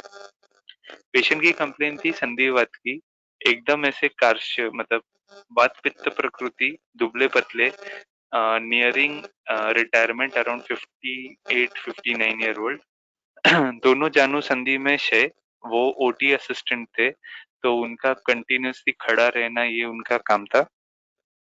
और वो हमेशा चल मतलब उनका घर पास में होता था, तो घर और इधर काफी अप एंड डाउन करते थे। 2 बिल्डिंग मतलब हॉस्पिटल से 2 बिल्डिंग छोड़ के ही घर था, तो वो खाना खाने घर गए और घर 5वें माले पे, और घर बिल्डिंग को लिफ्ट नहीं, तो दिन में ऐसे बहुत चढ़ उतर करना, क्योंकि उनका जो बेटा था वो मेंटली रिटार्डेड था, तो इसके लिए उनको वो ध्यान रखने के लिए ऑन एंड ऑफ वो घर जाते थे।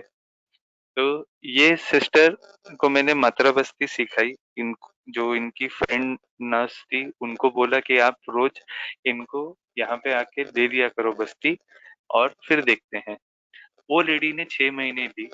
वो जो सिस्टर थी उसने पहले का एक्सरे निकाला और बाद का एक्सरे निकाला, दोनों में जमीन आसमान का डिफरेंस था।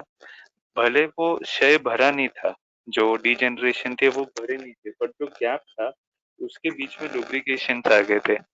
उन्होंने 6 महीने तक ये किया, फिर बोले डॉक्टर अभी आप जो बोलोगे मैं वो करूंगी। मैं बोला अभी एक काम करो, बस्ती कंटिन्यू करो, बट बाहर से एक पीछू लगाना शुरू करो आपके घुटनों के ऊपर, ताकि वहां का ब्रूहन और अच्छे से हो। उसने ऐसा लगभग 1.5 साल तक किया, और वो पेशेंट आज भी पूरी तरह ठीक है। ये डेढ़ अभी उसको भी 1.5 साल से ऊपर हो गया, मतलब 3 साल पहले की बात है। तो एक सादी मात्रा बस्ती से भी पेशेंट ठीक हो सकता है। बस आपको इतना करना है कि नहीं, मेरे को ये पंचकर्म अपनी आयुर्वेद से ठीक करना है, चैलेंज कुछ भी होने दो, मैं इस चैलेंज को ओवरकम कैसे करूंगा, ये आपका मेन काम।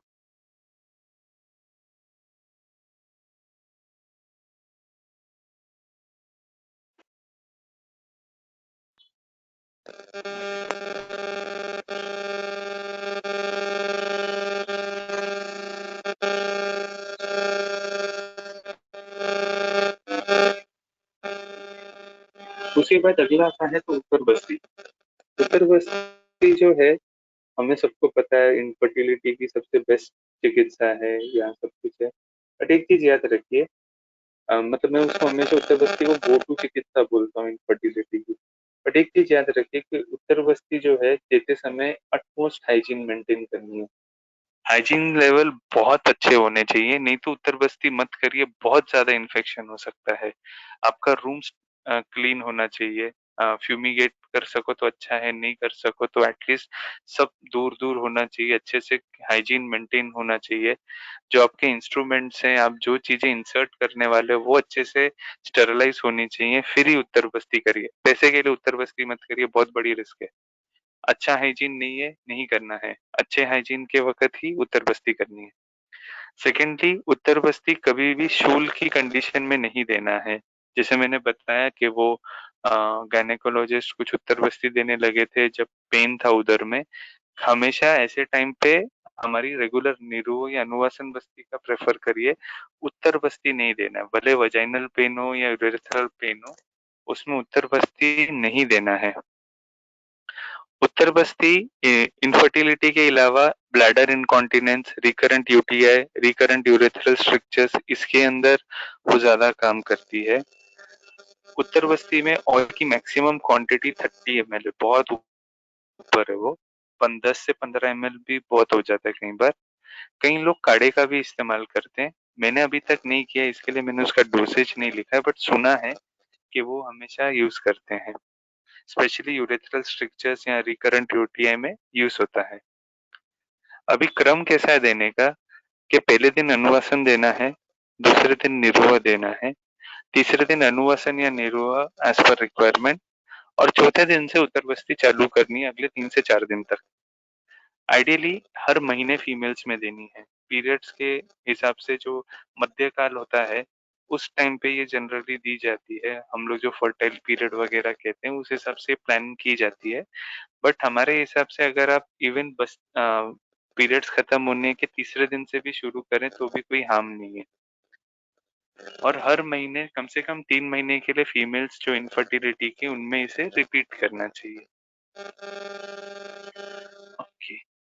और हाँ, एक आखिरी पॉइंट, उत्तर बस्ती जो मेल्स में अगर देनी है इनफर्टिलिटी के लिए, तो हमेशा उससे पहले एक योग बस्ती क्रम जरूर कराएं। योग बस्ती क्रम होने के बाद ही मेल्स में इनफर्टिलिटी के लिए तो भी उत्तर बस्ती दे, नहीं तो ना चाहिए वैसा रिजल्ट नहीं मिलता है। ठीक है, तो अब तक आपने जो सुना, जो पढ़ा, आपको ऐसे लग रहा होगा कि यार मेरे से तो ये हो नहीं पाएगा, मैंने तो कभी कुछ किया ही नहीं है, मैं तो ढ हूँ, मैं मतलब सेल्फ कॉन्फिडेंस, सेल्फ सेइंग। एक चीज याद रखो, हर एक की जिंदगी की राह अलग अलग है। आपने आज तक जो चॉइसेस किए उसने आपको इस लेवल पे लाया है। आज से आगे आपके पास में एक चॉइस है अपनी जिंदगी बदलने की, और वो बदलने के लिए आज आप जो डिसीजन लेते हो वो इम्पोर्टेंट है। पीछे क्या हुआ ये सिर्फ एक मेमोरीज है। उसने आपको आज का इंसान बनाया है। अगर उसने आपको आज का इंसान अच्छा बनाया है तो वो आगे भी आपको अच्छा बनेगी, क्योंकि आप वो चॉइस लोगे। तो अगर आप आज तक एलोपैथी प्रैक्टिस करते थे या आयुर्वेद की प्रैक्टिस अलग तरीके से करते थे, पंचकर्म नहीं करते थे, पर अभी आगे जाना है, तो अभी से वो चॉइस लो। मेरे ये लेक्चर्स आपने सुने, ऐसे बहुत लोगों के अच्छे अच्छे लेक्चर्स यूट्यूब या कहीं पे आप सुनो। अपना ब्रेन कल्टीवेट करो। आप जिस एनवायरनमेंट में रहोगे ना, आप वैसे बनोगे। आप अगर सिर्फ आयुर्वेदीय एनवायरनमेंट में रहोगे कि यहाँ पे आयुर्वेद कैसे बढ़ता है, क्या करना चाहिए, तो आपका आपकी बुद्धि उस हिसाब से आयुर्वेद को एनालाइज करेगी, उस हिसाब से काम करेगी। आप अगर ऐसे रहेगा कि नहीं यार आयुर्वेद में कुछ नहीं है, सब बकवास है, तो आप वैसे ही बन जाओगे। इसके लिए हमेशा कहते हैं कि choose your friends and your surroundings wisely. आप जिन लोगों के साथ रहते हो आप वैसे बन जाते हो। ठीक है, इसके लिए बुरा नहीं मानना है कि मैं आज तक ये नहीं कर पाया, और ये भी टेंशन नहीं लेना है कि मेरा क्या होगा। आज से बस ये कोशिश करिए कि मैं जो भी चॉइस लेता हूँ, जो भी करता हूँ, वो मैं आयुर्वेद के लिए करूंगा, जो जिससे आयुर्वेद बढ़े, तो आप ऑटोमेटिकली बढ़ना शुरू हो जाओगे। और अगर आप चाहते हो तो हमसे फेसबुक, इंस्टाग्राम और यूट्यूब पे भी सब्सक्राइब कर सकते हैं। मेरा जो यूट्यूब चैनल है वो 1 तारीख को लॉन्च हो रहा है, तो आप तब से आप ज्वाइन कर सकते हैं। जो मेरे कोर्सेस हैं उसके बारे में डिटेल चाहिए, कुछ कंसल्टेशन चाहिए, तो आप ये व्हाट्सएप नंबर पे भी गेट इन टच हो सकते हैं। And now I keep the open session open for question and answers. एक आई गेस रजत, आप एक एक करके जिनके भी क्वेश्चन है मुझे बता सकते। जी सर। सर हमारे कहिए, पास पहला स्टार्ट क्वेश्चन है डॉक्टर मृणाल कुलकर्णी का। त्रिफलाक्वाथ में जो हाँ हाँ। परसेप बताया था सर, उसको रिपीट कीजिए एक हाँ, बार। त्रिफला क्वाथ के अंदर ये इसकी लेखन बस्ती के लिए ना, तो उसमें त्रिफला का ही ये डालना है, प्रक्षेप डालना है। आपको अगर लगता है कि उसके अंदर वात की प्रवृत्ति, वात दुष्टि ज्यादा है, तो आप दशमूल का प्रक्षेप डाल सकते हैं। आप क्या इसका नाम है, बीच बीच में ऐसा भी कर सकते हैं कि क्या इसका नाम है, अगर आपको लगता है कि यहाँ पे इसका मांस धातु भी साथ में बिगड़ा है, तो कभी बला और त्रिफला ऐसे कॉम्बिनेशन डाल सकते हैं। दोष धातु मल के हिसाब से आप थोड़ा उसमें चेंजेस ला सकते हो। जी अगला सर। सवाल। सर अपना नेक्स्ट क्वेश्चन है, हाउ मेनी शोधन बस्ती गिवन इन योग बस्ती। हाउ मेनी शोधन जी बस्ती sir, given in yoga yoga. बस्ती में कितनी योग बस्ती मेरे को आपकी, हाँ योग बस्ती में क्या। योग हेलो। बस्ती में कितनी शोधन बस्तियां बताई गई हैं। हेलो। शोधन बस्ती 3 आती है, 3 ही आती है।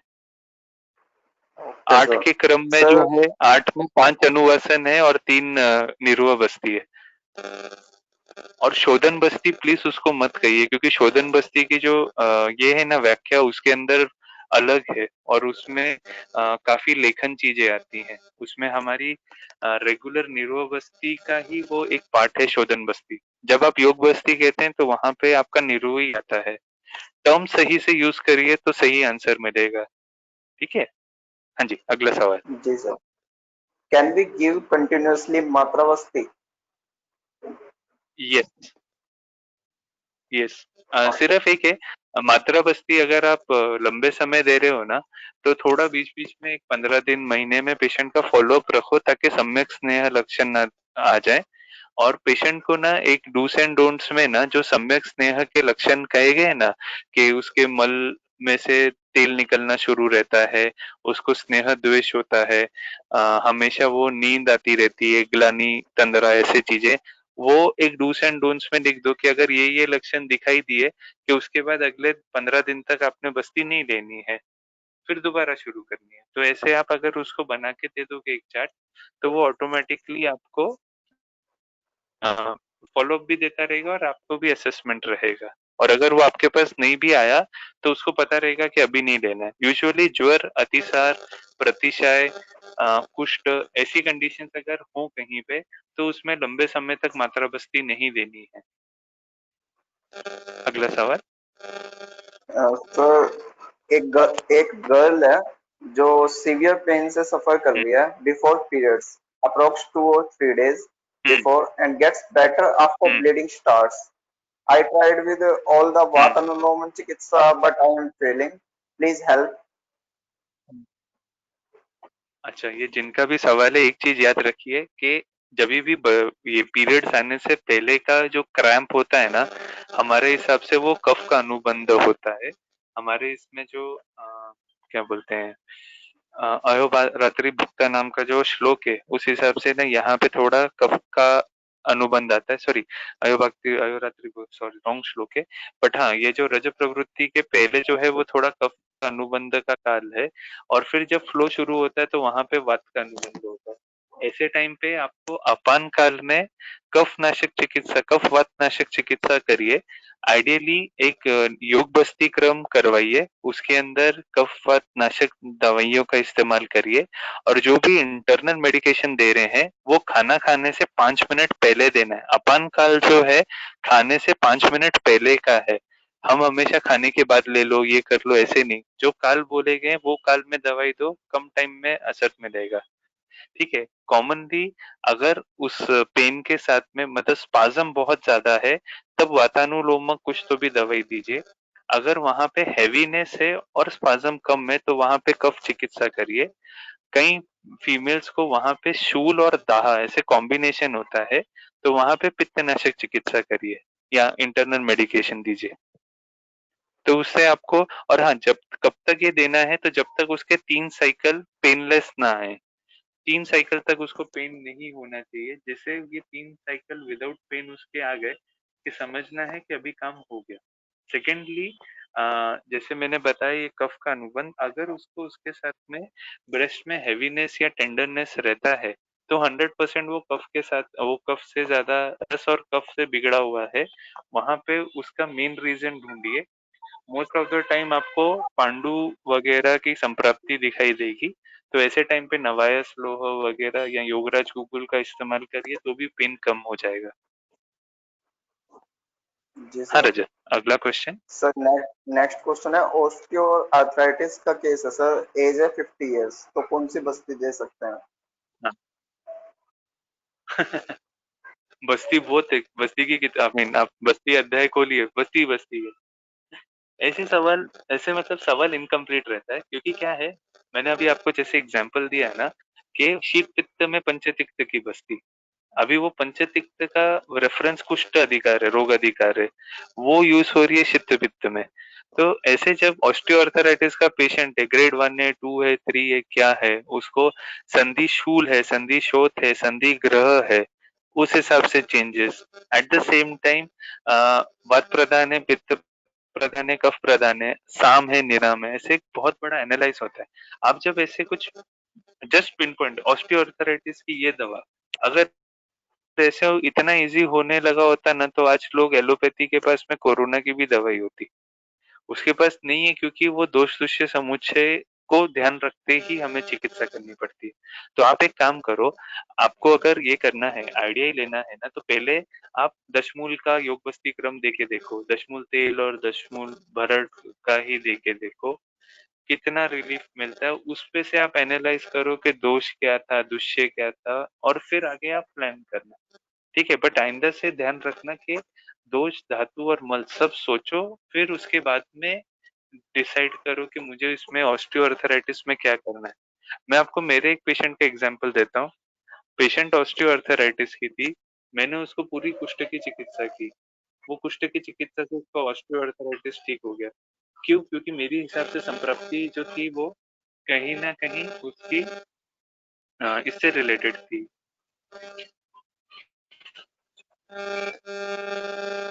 उसकी जो संप्राप्ति थी वो कहीं ना कहीं कुष्ठ जैसी थी, भले कुष्ठ नहीं था, तो वहां से वो ठीक हो गया। तो इसके लिए थोड़ा आप एनालाइज करो, थोड़ा दिमाग, एक थिंकिंग टाइम नाम की चीज रहती है, सोचने का।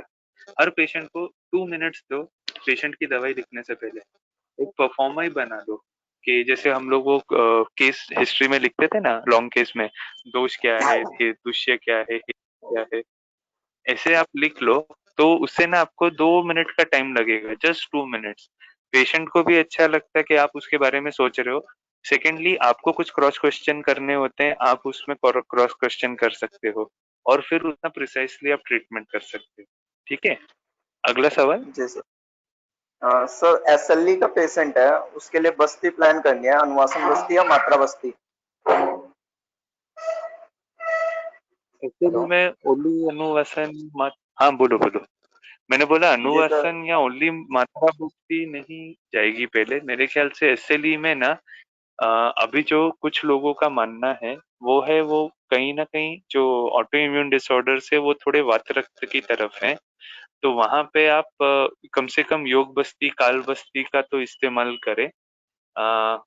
बाद में आप प्लान करिए कि अनुवासन या कुछ देना हो तो, बट हाँ, अगर लॉन्ग टर्म देना है तो matra basti will be ideal rather than only anuvasan बस्ती।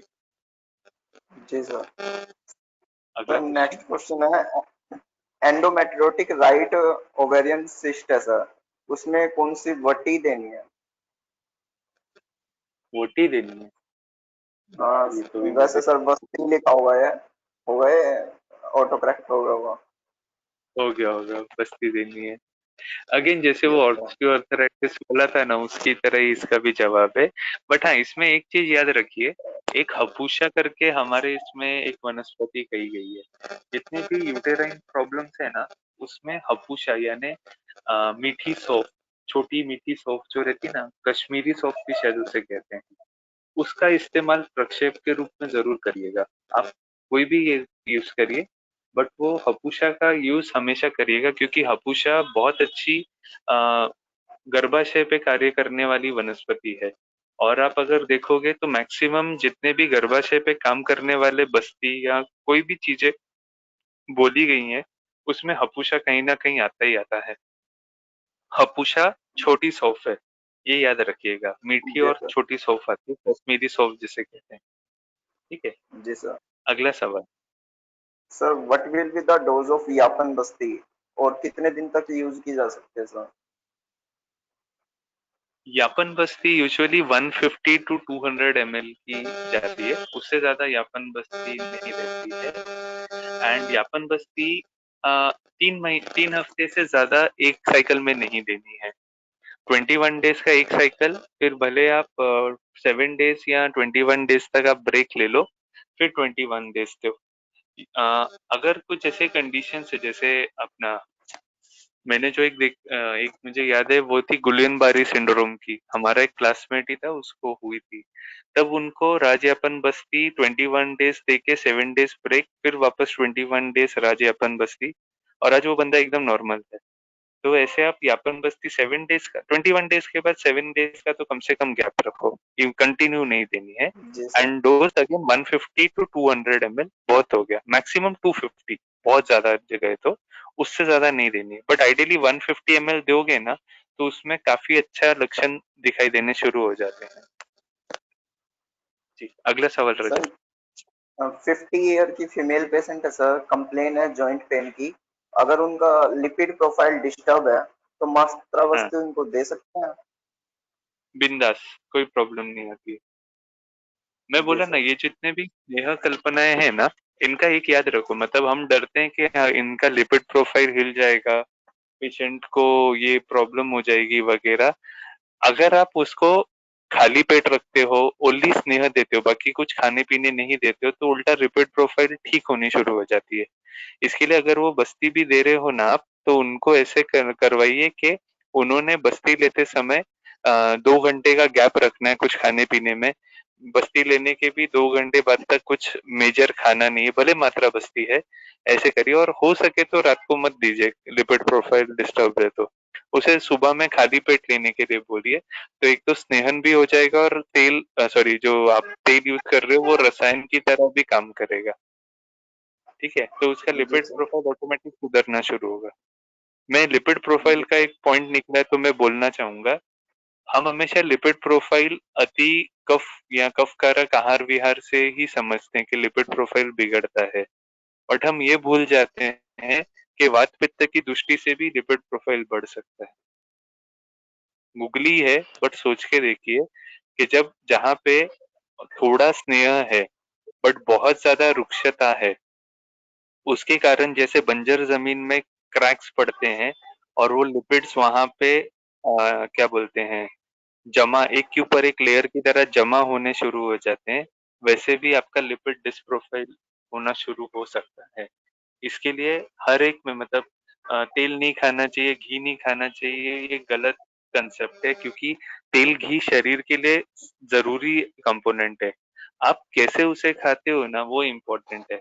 आप अगर तला हुआ खाते हो, खाने के अंदर बहुत सारा घी तेल खाते हो, तो आपका लिपिड प्रोफाइल हिलेगा ही हिलेगा। बट आप रोज सुबह में सिद्ध तेल या मूर्छित घृत लेते हो, उसके 2 से 3 घंटे तक कुछ नहीं खाते हो, सुबह नाश्ता ही नहीं करते हो, सिर्फ दूध और घी ऐसा अभ्यास करते हो, तो आपका कोई भी लिपिड प्रोफाइल हिलेगा नहीं। ठीक है, तो ध्यान रखिए कि वात पित्त से भी डिसलिपिडीमिया हो सकता है, ना कि सिर्फ कफ से। इसके लिए बहुत जो दुबले पतले लोग रहते हैं ना उनमें भी आपको डिसलिपिडीमिया दिखता है, और इसी के लिए हमारी कोई एक टैबलेट वहां पे काम नहीं करती। मैंने अभी रिसेंटली एक पेशेंट ठीक किया है, उसको सूद शेखर, सादा सूद शेखर अदरक और के रस और शहद से उसे पित्त काल में यानी सुबह 10 बजे रात को 10 बजे इतना ही उसको लेने बोला, और उसका 1 महीने में लिपिड प्रोफाइल ठीक हो गया है। अब आप बोलोगे दोनों का रिलेशन क्या है? क्या था कि मेरी उसका जो निदान था वो अजीर्ण था और पित्तज अजीर्ण था।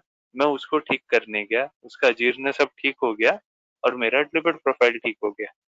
इसके लिए मुझे क्या करना है मेरे को वो देखना रहता है, ना कि पेशेंट का क्या है। मेरे मेरे हिसाब से पेशेंट का निदान क्या है, मेरे हिसाब से पेशेंट में क्या बिगड़ा है, मैं अगर ये फोकस करता हूँ तो मेरा काम आसान होता है। अब एक सूद शेखर का मुझे कितना खर्चा आया होगा, हार्डली कुछ, और पेशेंट को भी लगा अरे वाह मेरा इतनी सी दवाई में ठीक हो गया, तो पेशेंट का आप पे विश्वास बढ़ जाता है और पेशेंट आपका हमेशा के लिए बन जाता है। ठीक है, अगला जी सवाल। सर। सर सीआरएफ के केस में बस्ती कौन सी दे सकते हैं? हाँ, मैंने अभी तक सच बोलूँ ना तो नहीं दी है, एक भी पेशेंट में नहीं दी है। मेरे पास सीआरएफ के पेशेंट अभी नहीं आए हैं। हाँ, एक जो मैंने देखी हुई है उसमें सीआरएफ ये था क्या बोलते हैं, सेकंड ग्रेड ही था, तो वहां पे दशमूल पुनर्नवा ऐसे कुछ एक कॉम्बिनेशन था, हमने कॉलेज टाइम पे देखा हुआ है। बट मेरी प्रैक्टिस में अभी तक मेरे पास सीआरएफ के पेशेंट नहीं आए हैं, या एक दो आए भी हैं बट मैंने उनको बस्ती के लिए कभी यूज नहीं किया है, इसके लिए मेरा अनुभव नहीं है उस चीज का। Okay sir. सर संदिग्ध अच्छा, वात के को कैसे टैकल करें? प्रमेह का पेशेंट है तो बाय विच बस्ती? कौन सा पेशेंट है तो? संदिग्ध वात। संधि, हाँ पूरा क्वेश्चन एक बार संदिग्ध रिपीट वात। करोगे? हाउ टू टैकल संदिग्ध वात इन प्रमेह पेशेंट बाय बस्ती?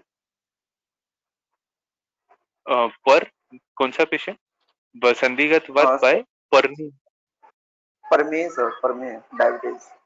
प्रमेह पेशेंट, ओके प्रमेह, ओके सॉरी, यस ये सर। प्रमेह क्या है? बेसिकली संधिवात के अंदर ना आ, एक यहाँ पे महाराष्ट्र में डॉक्टर है वैद्य नरेंद्र पिंसे सर, उनका फॉर्मूला या सिस्टम मुझे बहुत अच्छा लगता है। वो हर संधिवात के पेशेंट को पहले 7 दिन सर्जन क्रम कंपलसरी कराते हैं। सर के पास मेजरली आवृत्तवात के पेशेंट आते हैं, बट सर का क्रम ऐसा ही है कि पहले 7 दिन तक संसर्जन क्रम कराओ, उसके बाद में ही दवाइयां शुरू करते हैं। और पेशेंट ने अगर 7 दिन संसर्जन क्रम नहीं किया तो वो पेशेंट को हाथ भी नहीं लगाते, उसको वहां से भगा देते हैं। वो उनका स्ट्रिक्ट है, सीनियर है काफी। बट सर का वो पैटर्न मैंने मेरी प्रैक्टिस में जब से लाना शुरू किया है ना, तो कोई भी कंडीशन हो, प्रमेय हो कुछ भी हो, पेशेंट जल्दी ठीक होता है। अभी कई बार क्या होता है कि पेशेंट नखरे बहुत करते हैं, स्पेशली अगर आप हाई प्रोफाइल एरिया में प्रैक्टिस करो ना, तो पेशेंट के नखरे बहुत सहन करने पड़ते हैं। तो ऐसे टाइम पे ना फिर मैं एक प्लान करता हूँ कि उनको दिन में रोटी सब्जी दाल चावल जो खाना है खाओ, रात को सिर्फ मूंग दाल की पतली खिचड़ी रात में खानी है। ठीक है, तो इससे होता क्या है, लघु अन्न जाता है रात के टाइम पे, अल्प लंघन हो जाता है, और उस कारण से मेरा काम आसानी से होता है। पहले 7 दिन तक किसी भी हाल में बस्ती इमीडिएटली प्लान मत करो अगर आपको उसका ABCD नहीं पता है पेशेंट के हिस्ट्री का अच्छे से। तो पहले 7 दिन आप ये करिए।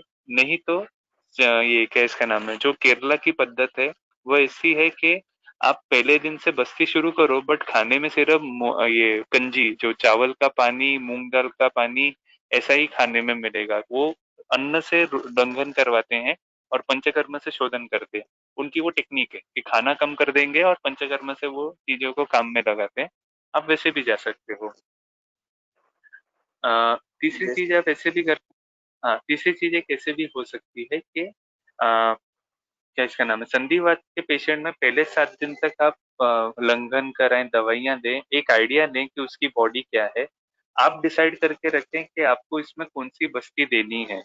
एक या दो का ऑप्शन बना के रखिए कि मैं ये द्रव्यों का या ये टाइप की बस्ती दूंगा, और जैसे आपको 7 डेज के फॉलोअप में रिजल्ट मिलता है उस हिसाब से वो योग बस्ती क्रम करिए।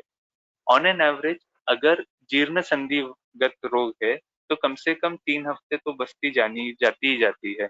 आपको हफ्ते 10 दिन बाद तो पेशेंट को रिलीफ मतलब ये क्या बोलते हैं चेंजेस उसको समझ आते हैं। हमें दिख रहा होता है कि उसमें बदल है, बट पेशेंट का एक्सेप्टेंस करने में कम से कम 6-8 दिन जाते ही हैं। तो उसको पहले ही 10-12 दिन की बस्ती बोल के रखे, और बोल के रखे कि अगर जरूरत पड़ेगी तो ज्यादा देंगे। तो पेशेंट मेंटली प्रिपेयर्ड रहता है कि मेरे को ज्यादा बस्ती लेनी पड़ सकती है। ठीक है। उसके बाद में जब ये एक साइकिल हो जाए तो उसको जो भी सीजन में ट्रिगर आता है, जैसे अभी बारिश है सर्दी है, ऐसे सीजन में एक बस्ती साइकिल जरूर करवाएं। और फोर्थली अगर आप ऐसा कुछ नहीं कर सकते हो तो कम से कम एंडिंग में जब आपकी पूरी संधिवात की चिकित्सा हो गई है, आखिरी में एक बस्ती योग बस्ती क्रम कराइए। मेरा ये पैटर्न कई सालों तक रहा था कि मैं पेशेंट अगर स्टार्टिंग से मेरे को बोलता है कि नहीं मेरे को बस्ती नहीं करनी ये प्रॉब्लम है, तो चिकित्सा करके उसे एक स्टेज पे ला देता था कि जहां मुझे पता है कि अभी दवाइयां प्लेटो आने वाला है, अभी दवाइयां दूंगा बस इसको कुछ फर्क नहीं दिखेगा, बस ये बोलेगा कि हाँ सर ठीक है बस बिगड़ा कुछ नहीं है ऐसे टाइप का। तो वो टाइम पे मैं हमेशा उनको बस्ती देता था, उनको ये बोल के देता था कि अभी हमें जो भी रिपेयरिंग की है हमने उसको टिकाने के लिए ये बस्ती है। तो ऐसे उनको 8 दिन की तो भी मैं बस्ती देता था, तो होता क्या था जो प्लेटो फेज है ना मेरा वो बहुत कम हो जाता था और जल्दी रिकवरी और आगे बढ़ जाती थी। तो ऐसे टाइप से भी आप कर सकते हैं। अभी वो आपके स्किल्स पे है और आपके एनालिसिस पे है कि पेशेंट का कैसे संधिवा ट्रीट करना है। बट हाँ लंघन परम चिकित्सा है याद रखिएगा। अल्प लंघन कराओ अगर वात प्रकृति का या वात प्रधान अवस्था है तो, बट लंघन के बगैर कोई भी संधिवात में मत जाइएगा। ठीक है। अगला सवाल। जी sir. Sir patient having dysmenorrhoea and कुष्ठ, उसमें मात्रा बस्ती दे सकते हैं? दे सकते हो। जी सर। डिस्मेनोरिया और क्या है उसे? कुष्ठ है सर, कुष्ठ। कुष्ठ। ऐसे टाइम हेलो। पे ना यस सर।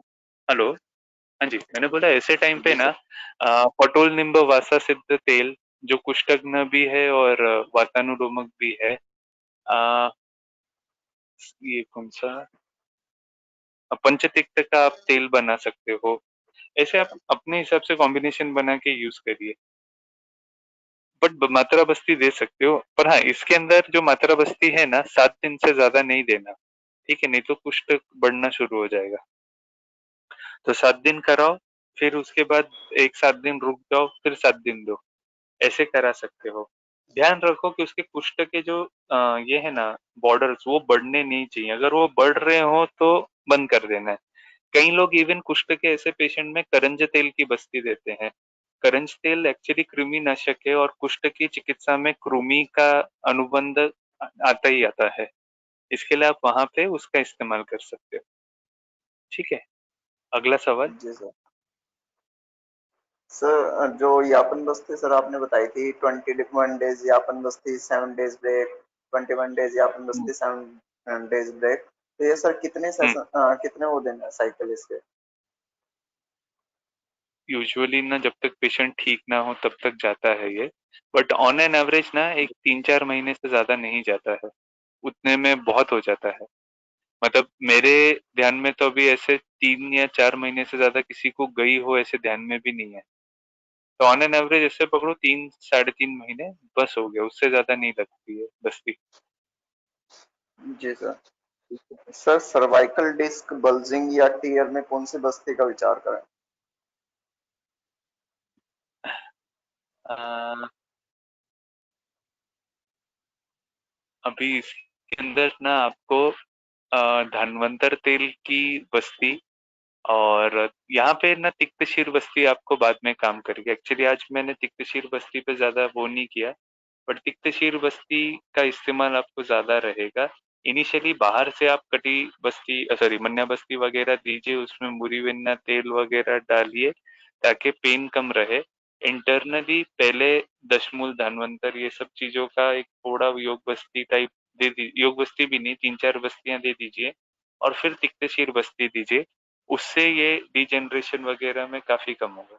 और हाँ, इवन वो जो किसी का ऑस्टियोआर्थराइटिस का क्वेश्चन था ना, उसमें भी ये तिक्तशीर बस्ती बहुत अच्छा काम करती है। तिक्तशीर बस्ती के बहुत हैं। आप एक लेक्चर है वैद्य विनय वेलनकर सर का यूट्यूब पे, तिक्तशीर बस्ती सर का काम ही तिक्तशीर बस्ती में है। आप वो लेक्चर सुनिए, 2 घंटे का कुछ लेक्चर है, आपका दिमाग खुल जाएगा कि किधर किधर यूज होता है।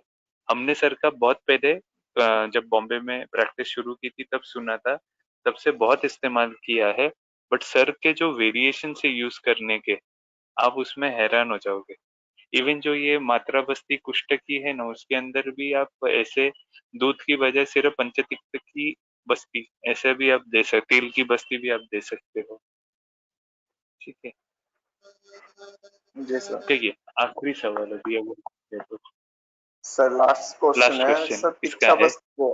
जी सर, डॉक्टर हर्षिता का पिच्छा हाँ बस्ती की सर डोसेस पूछ रहे हैं कितने हाँ होते हैं? जी। पिच्छा बस्ती की सर डोसेस। पिच्छा बस्ती, हाँ, डोसेस ना वो भी अराउंड 150 ml तक ही रहती है। बनाने की जी सर। मेथड्स बहुत अलग अलग हैं। मतलब मेरे यहाँ पे भी 2 मेथड से बनती है, बट एक कॉमन मेथड जो है वो है कि आप मुस्ता लें और उसका वो काढ़ा बना के वो पिच्छा बस्ती बनाए। पिच्छा बस्ती का डिटेलिंग मैं आपको फिर कभी एकदम दूंगा एग्जैक्ट में, बट हाँ 150 ml के ऊपर नहीं जाना है। मिनिमम 60 ml, मैक्सिमम 150 ml, इतने में पिच्छा बस्ती दीजिए। और पिच्छा बस्ती में भी तेल जरूर डालिए, वो पिच्छा करने के लिए, उसको जो ग्लूई करने के लिए तेल डालना उसमें जरूरी है। अदरवाइज आप सिर्फ ऐसे वो काढ़ा से बने हुए पिच्छा का बस्ती दोगे तो कोई फर्क नहीं पड़ेगा, वहां तेल का अनुबंध चाहिए। क्योंकि एक तो वो इसमें जो कंडीशन है वो वात प्रधान कंडीशन है, वहां पे आप सिर्फ स्लाइमी या चिपचिपी चीज डाल के मतलब नहीं, वहाँ तेल का होना जरूरी है। ठीक है, वहाँ तेल जरूर डालिए उस पिज्जा बस्ती में। ठीक है, तो अभी जी फिर हम सर, रुकते हैं thanks a Rajat. Lot sir. One.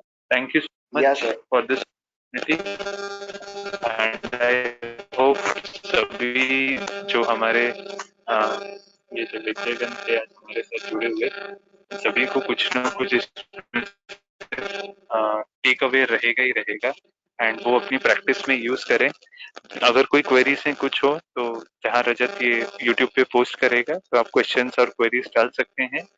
मैं जैसे टाइम मिलेगा आपको जरूर आंसर करूंगा। ठीक है, thank you so much Rajat, and take care, bye bye thank everyone. Thanks to sir. Thank you, thanks to all of you. Thank you, okay, thank you everyone. Okay sir.